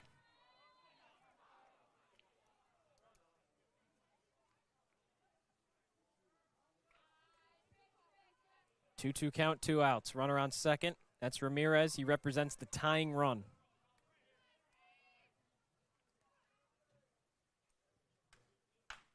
Soft flare over to first, but foul.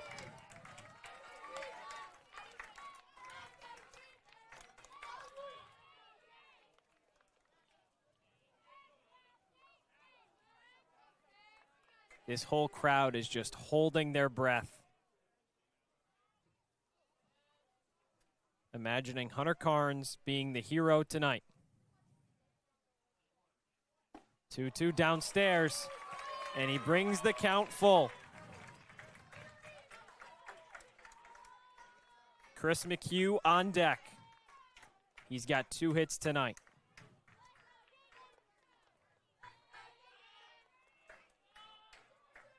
Payoff pitch. Swing and a miss. Game over.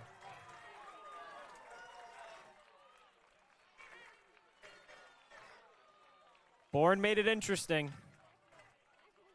Gave up 7 runs in the 8th. Wareham fought tooth and nail. But after nearly a week, the win streak is finally over. You know, it's interesting, Josh, because we posed the question at one point in the midst of it being an 8-run deficit. How would you rather a win streak come to an end in the form of a blowout or maybe a tough 1-run loss? It's interesting because we got the best of both worlds. It didn't look like it was going to be a 1-run loss. And so I know this stings for Wareham more than it might have if it had stayed 8-9-0.